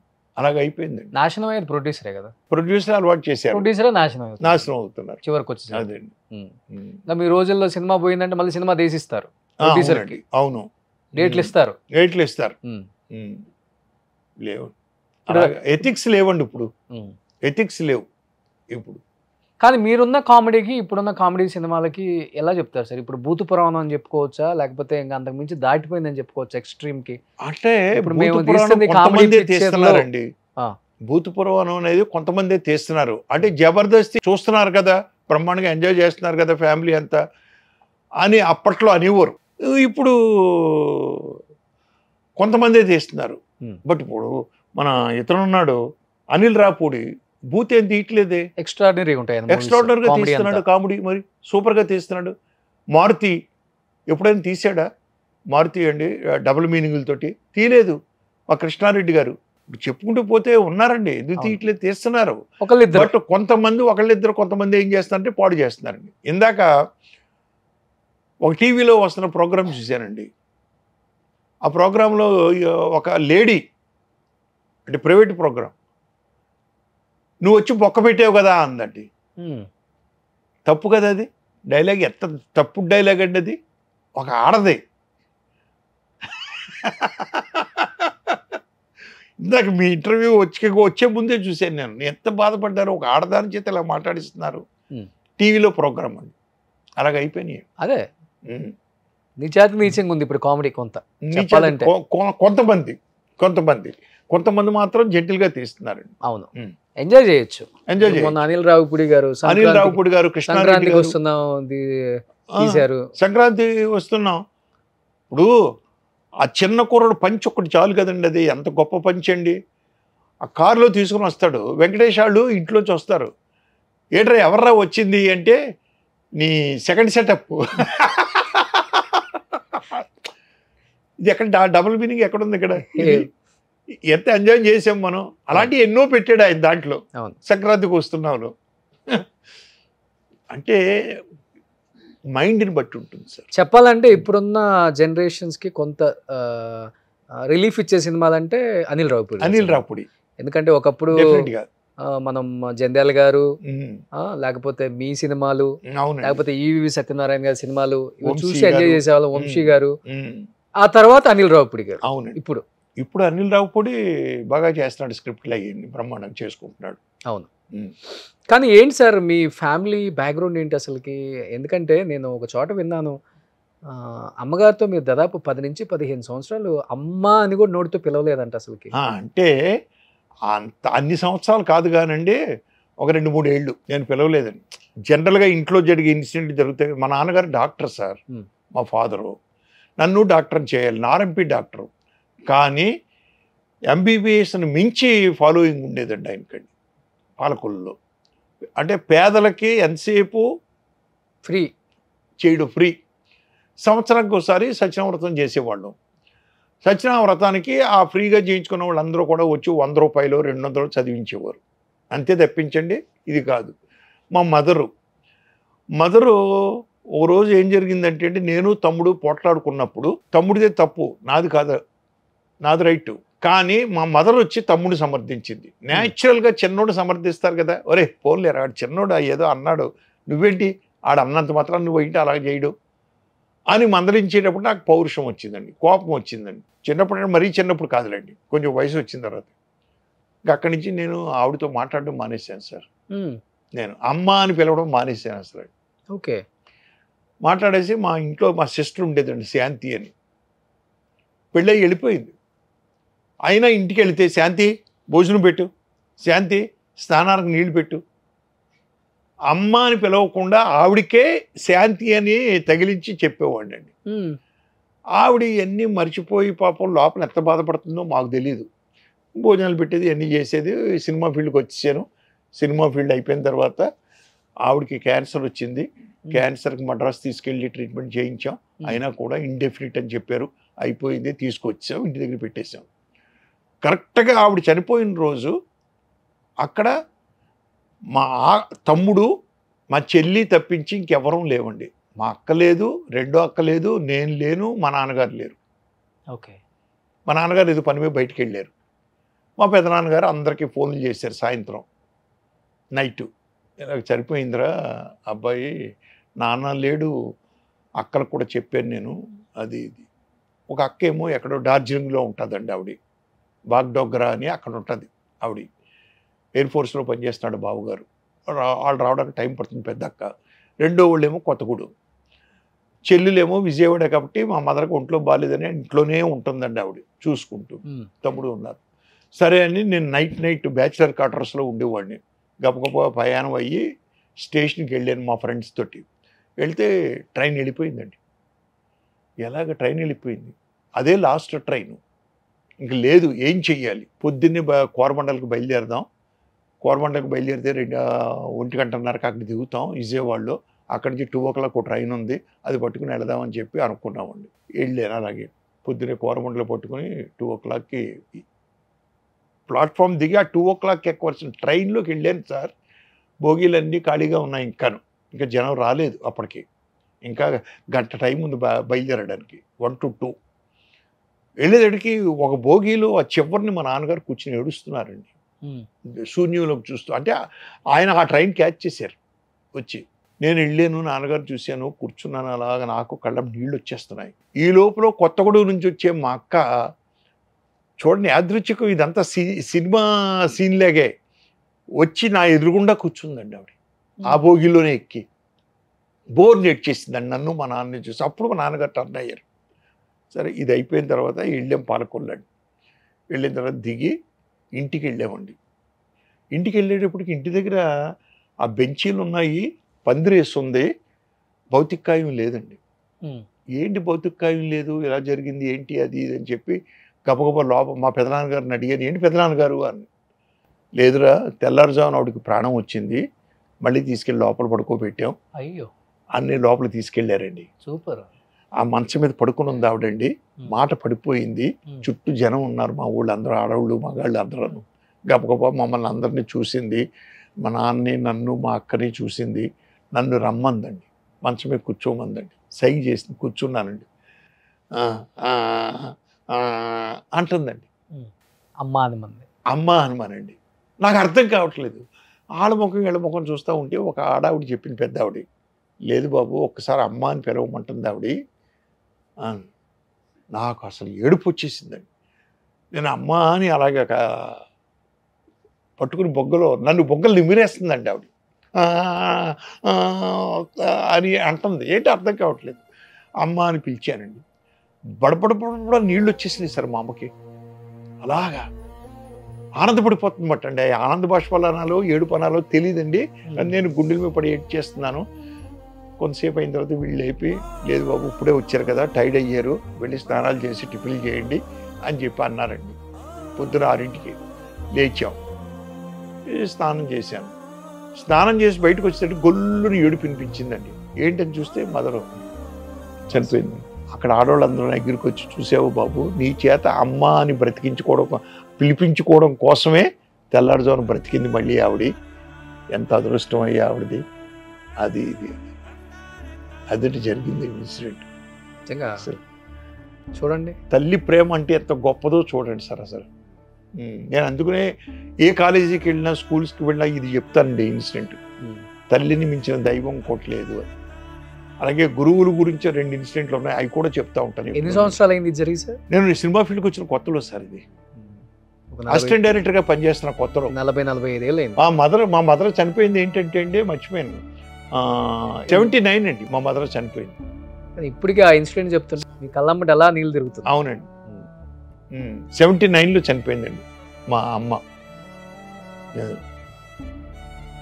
ఇలా ఉంటాయి సార్ బాబోయ్, కొన్ని ఇన్సిడెంట్లు జీవితంలో మర్చిపోలేమండి అసలు. కన్నతల్లి ప్రేమ అంటే ఏంటో ఆ రోజు నాకు అర్థమైందండి.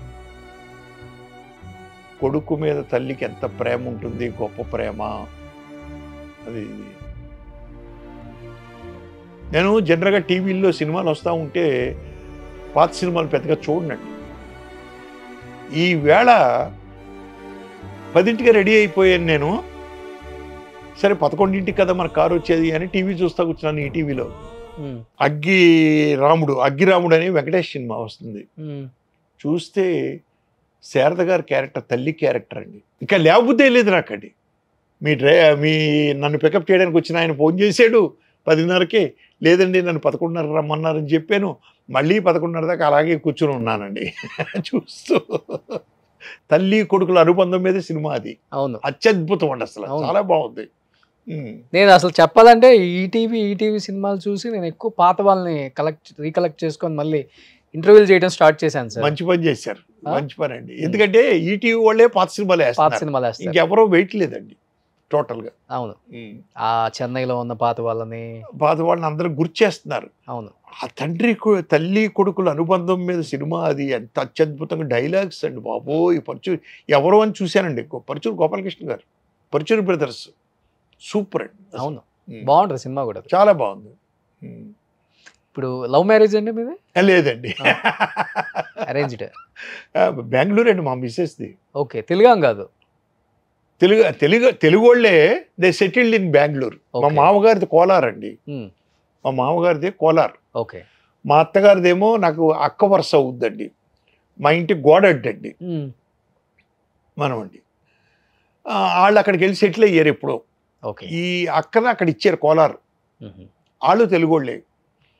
తర్వాత బెంగళూరులో సెటిల్ అయ్యారు మా మామగారు. సో ఆ విధంగా బెంగళూరు అండి మా అత్తూరు. ఓకే, ఎంతమంది సార్ పిల్లలు ఇప్పుడు? నాకు 2 పిల్లలు సార్. ఏం చేస్తున్నారు వాళ్ళు? పెద్దబాబు ఒరిజినల్గా సినిమా ఫీల్డ్లో ఉండేవాడు సార్, అసిస్టెంట్ డైరెక్టర్గా చేశాడు, రైటర్గా చేశాడు.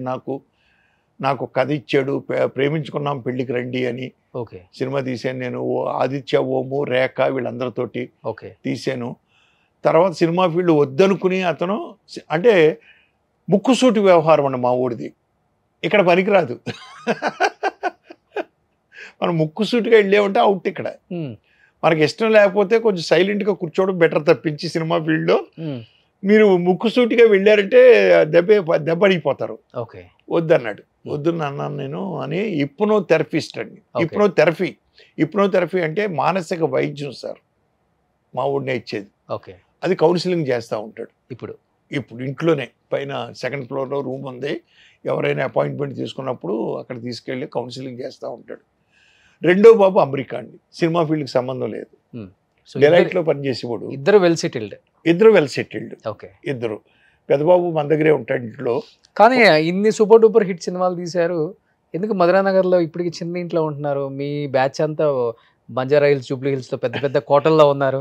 నేను ఇక్కడికి వచ్చిన వెంటనే కట్టిన ఇల్లు అదండి. ఓకే. అది నేను 2019లో షిఫ్ట్ అయ్యాను.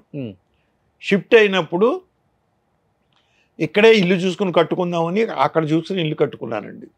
అక్కడండి గ్రౌండ్ ఫ్లోర్లో మేము ఉంటామండి.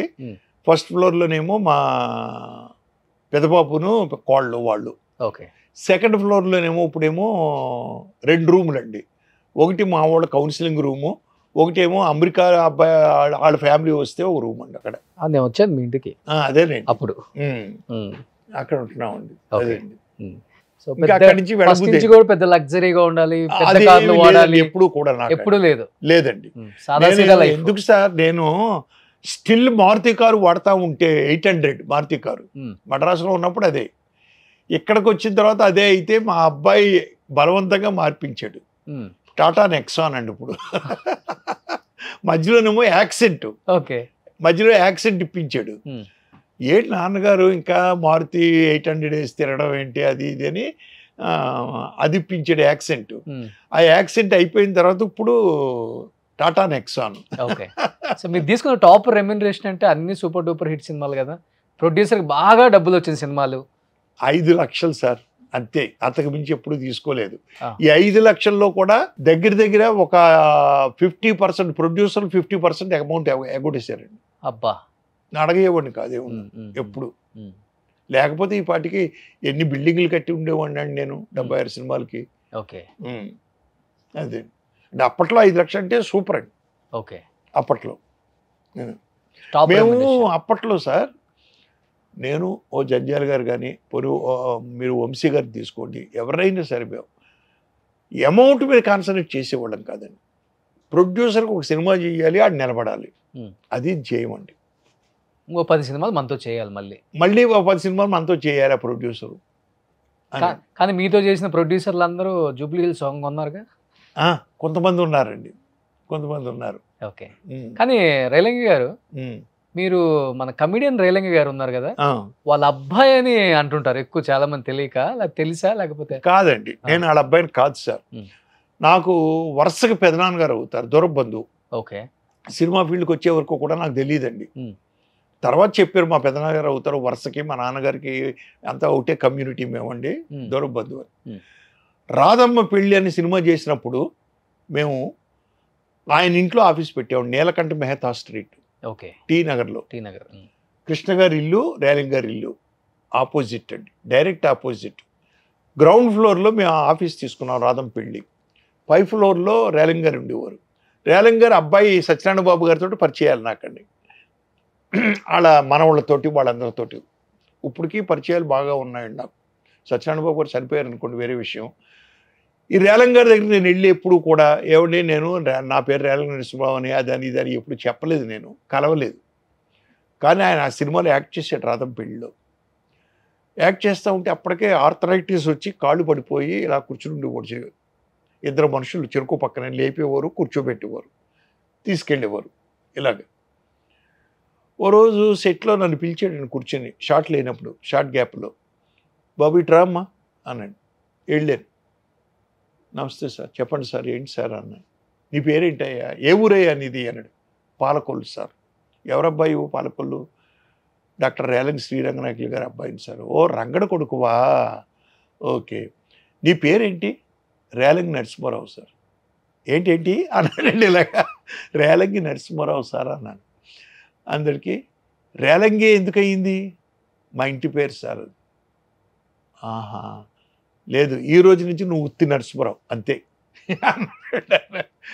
అదేంటిది ఉత్తి నరసింహారావు ఏంటి సార్? మా ఇంటి పేరు రేలంగి, నరసింహారావు అనేది మా తాతగారి పేరు నాకు పెట్టారు, నరసింహస్వామి నరసింహారావు అని పెట్టారు. రేలంగి తీసేయమంటారేంటి మీరు?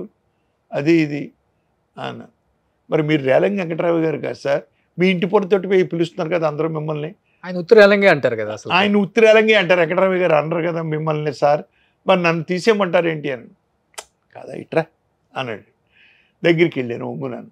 ఇప్పుడు మీ గురువు గారి సెట్లో తిట్టినప్పుడల్లా నిన్ను తిడుతున్నాడా నన్ను తిడుతున్నాడా తెలియదు, రేలంగి వరే ఏదో ఎక్కడ రేలంగి రారా ఇలాగా ఏం చేస్తున్నావు, ఏంట్రా ఈ తప్పుడు పని రేలంగి అని తిడుతుంటే నన్ను చూస్తున్నారు మా అసిస్టెంట్ అందరూ, మా స్టాఫ్ అందరూ, ప్లస్ చుట్టుపక్కల ఉన్న వాళ్ళు అందరూ కూడా నన్ను చూస్తున్నారు. నేను వాళ్ళతో చెప్పలేక చచ్చిపోతున్నాను, నేను కాదురా బాబోయ్ వాడు అని.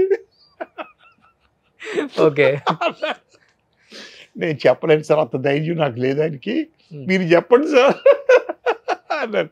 సర్లే మా ఊడు చెప్తానులే అన్నాడండి. సో కానీ అది పరిచయం. వరుసగా మీ పెదనాన్న అవుతారు, వరుసగా పెదనాన్న గారు అవుతారు. Okay okay, relation. ఇది తెలియక ఏం చేశారంటే అండి, ఈయన చనిపోయినప్పుడు పేపర్లో రాశారండి ఈయనండి. నేను అప్పటికి డైరెక్టర్ని అయ్యాను. రాశారు, ఏమని రాశారో తెలుసండి పేపర్లో, ఈయన రేలంగి గారు నేను కాదు, ఆయన చనిపోయిన తర్వాత నేను డైరెక్టర్ని అయ్యి ఫేమ్ అయిన తర్వాత ఈ రేలంగి నరసింహారావు ఎవరో కాదు, రేలంగి వెంకటరావు గారి కొడుకు. ఆయన చనిపోయినప్పుడు ఆయన నోట్లో ఈయన తులసి తీర్థం వేస్తే ఆయన హాస్యాన్ని ఈయన చేతిలో పెట్టారు అని పేపర్లో రాశారండి అప్పట్లో. ఓకే, నేను డైరెక్టర్ని అయ్యి 2-3 సినిమాలు అయిన తర్వాత. Okay okay. కానీ అప్పుడులో నరేష్ గారికి రాజేంద్ర ప్రసాద్ గారికి కోల్డ్ వార్ ఉండేదా సార్? ఎందుకంటే ఇద్దరు కామెడీ. అది లేదండి అప్పట్లో, లేదండి నాకు తెలిసి అప్పట్లో. మీరు ఆయనతో తీశారు, ఈయనతో తీశారు కాబట్టి ఇద్దరితో తీశాను. అప్పుడు ఎప్పుడు రాజేంద్ర ప్రసాద్ గారు టాపిక్ ఎత్తివుడు కాదు ఈయన, నరేష్ టాపిక్ ఎత్తివుడు కాదు రాజేంద్ర ప్రసాద్ ఎప్పుడు. అటువంటిది లేదండి ఎప్పుడు మా సెట్లో వచ్చేవి కాదు అసలు. బయట డిస్కషన్స్ వచ్చాయి కదా, బయట డిస్కషన్స్ కూడా నేను పెద్దగా వినలేదు సార్ ఎప్పుడూను. టోటల్గా నేను ఎక్కువ బయట తిరిగేవాడిని కాదు సార్. మేము ఖాళీ వాళ్ళిద్దరు కలిసి అసలు సినిమాలు తీయలేదు కదా. ఎవరు? వాళ్ళిద్దరు కాంబినేషన్ అసలు మీరు తీయలేదు కూడా. వాళ్ళిద్దరు కాంబినేషన్ సినిమా లేవు కానండి. నరేష్ బ్యానర్లో సినిమా చేశాను, వాళ్ళ విజయ్ కృష్ణాలు, మొగుడు పెళ్ళాల దొంగాట. ఓకే, నరేష్ విజయనిర్మ గారు ప్రొడ్యూసరు. ఓకే, అది.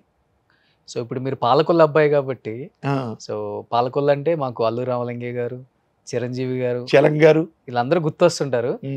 అప్పుడు వాళ్ళ ప్రభావం మీ మీద ఎంత ఉండేది? అండ్ మెగాస్టార్ని అల్లు రామలింగే గారు అల్లుడు చేసుకున్న తర్వాత డిస్కషన్స్ ఎలా ఉండేది అసలు ఊర్లో మనుషులు కానీ మాట్లాడుకునే? అంటే ఒకటండి, అప్పట్లో నేను చదువుకునే రోజుల్లో సినిమాల గురించి అస్సలు పట్టించుకోలేదండి. కేవలం అప్పుడప్పుడు నాటికలు వేసేవాడిని. చదువు డాక్టర్ని అవ్వాలి అని. ఎప్పుడైతే డాక్టర్కి మెరిట్ మార్క్స్ రాలేదో సినిమా ఫీల్డ్కి వచ్చాను.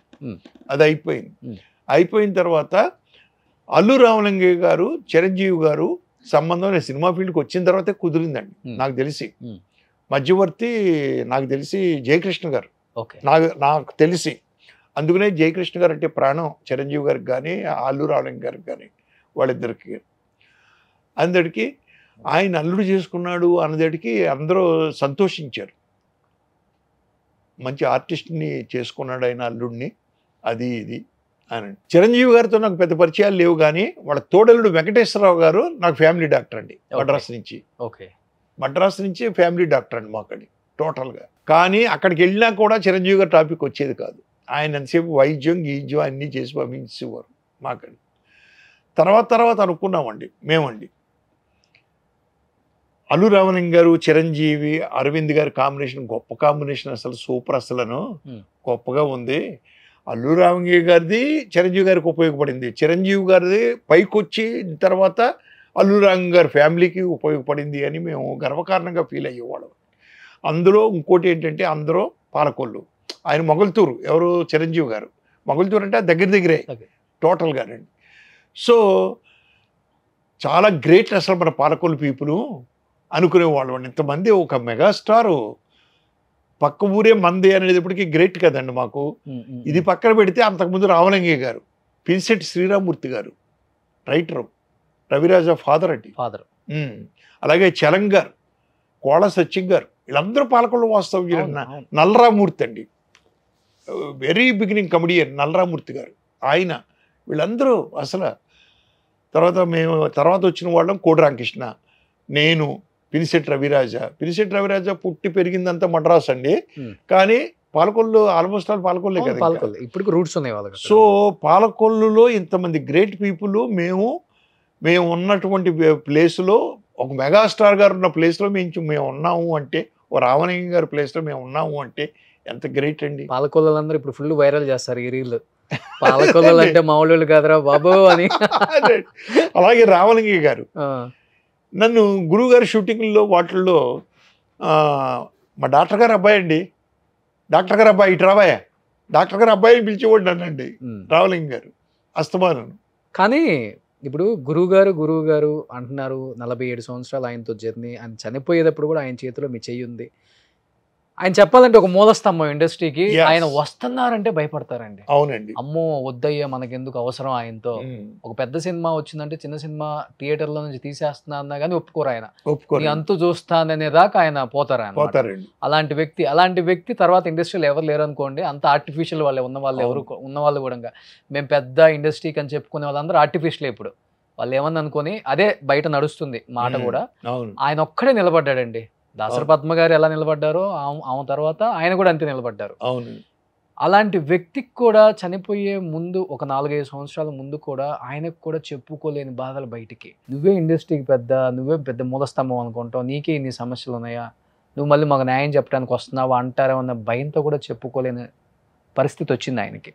మీరు లాస్ట్లో ఐసీయూలో కూడా ఉన్నారు కాబట్టి ఆయనకి ఫ్యామిలీ పరంగా కొన్ని బాధలు అండ్ బయట కొన్ని బాధలు ఉన్నాయని అందరికి తెలుసు. ఎక్కువ ఏది చెప్పుకొని బాధపడేవాళ్ళు దాసరి గారు అసలు? ఆయన ఎక్కువ ఏది చెప్పుకునేవారంటే ఒకటండి, పిల్లలు ఒక రూటుకు రాలేకపోయారే అనే బాధ ఎక్కువ పడేవాడు.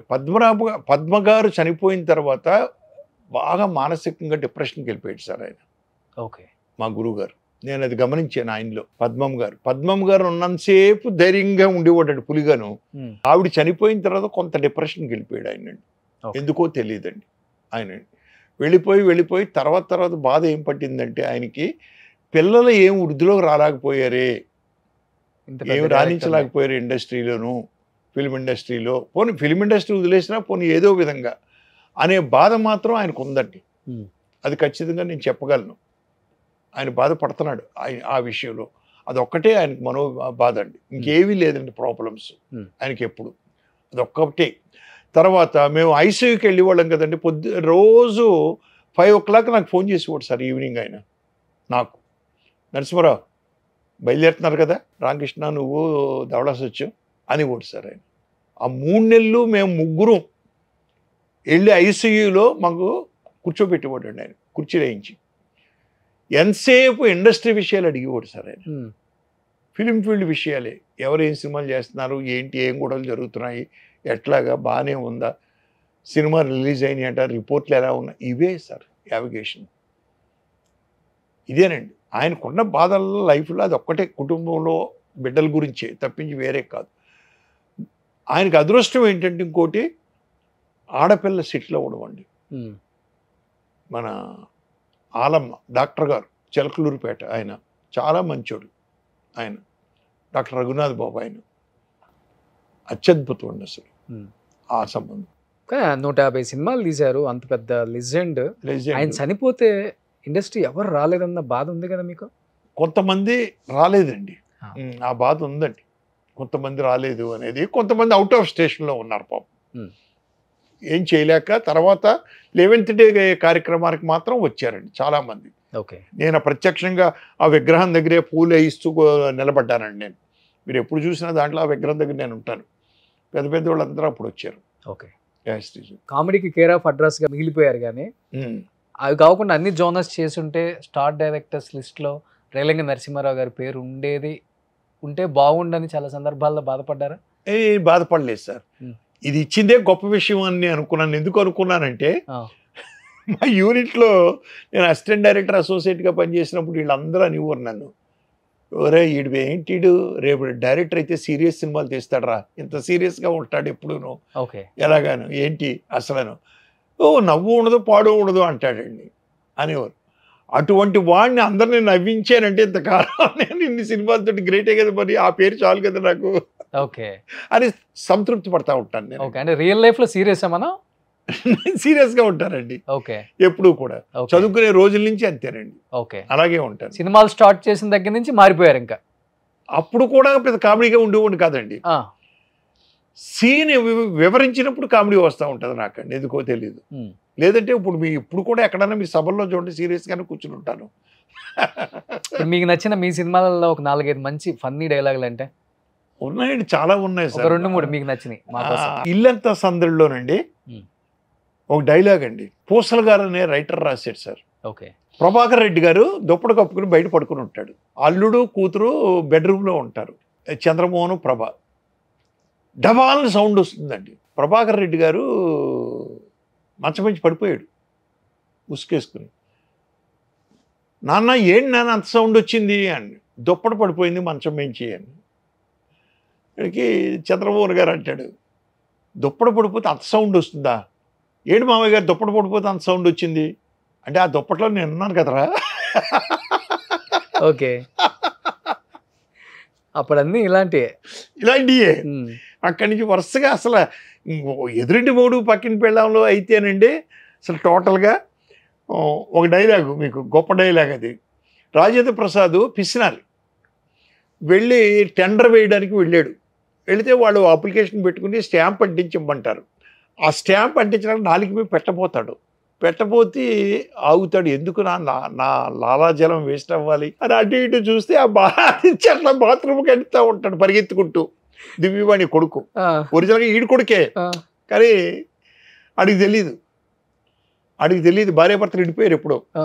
సో వీళ్ళు తెలీదు. వీడు వెళ్తున్నాడు, ఈ కుర్రోడు అని, బాబు ఇటు రారా.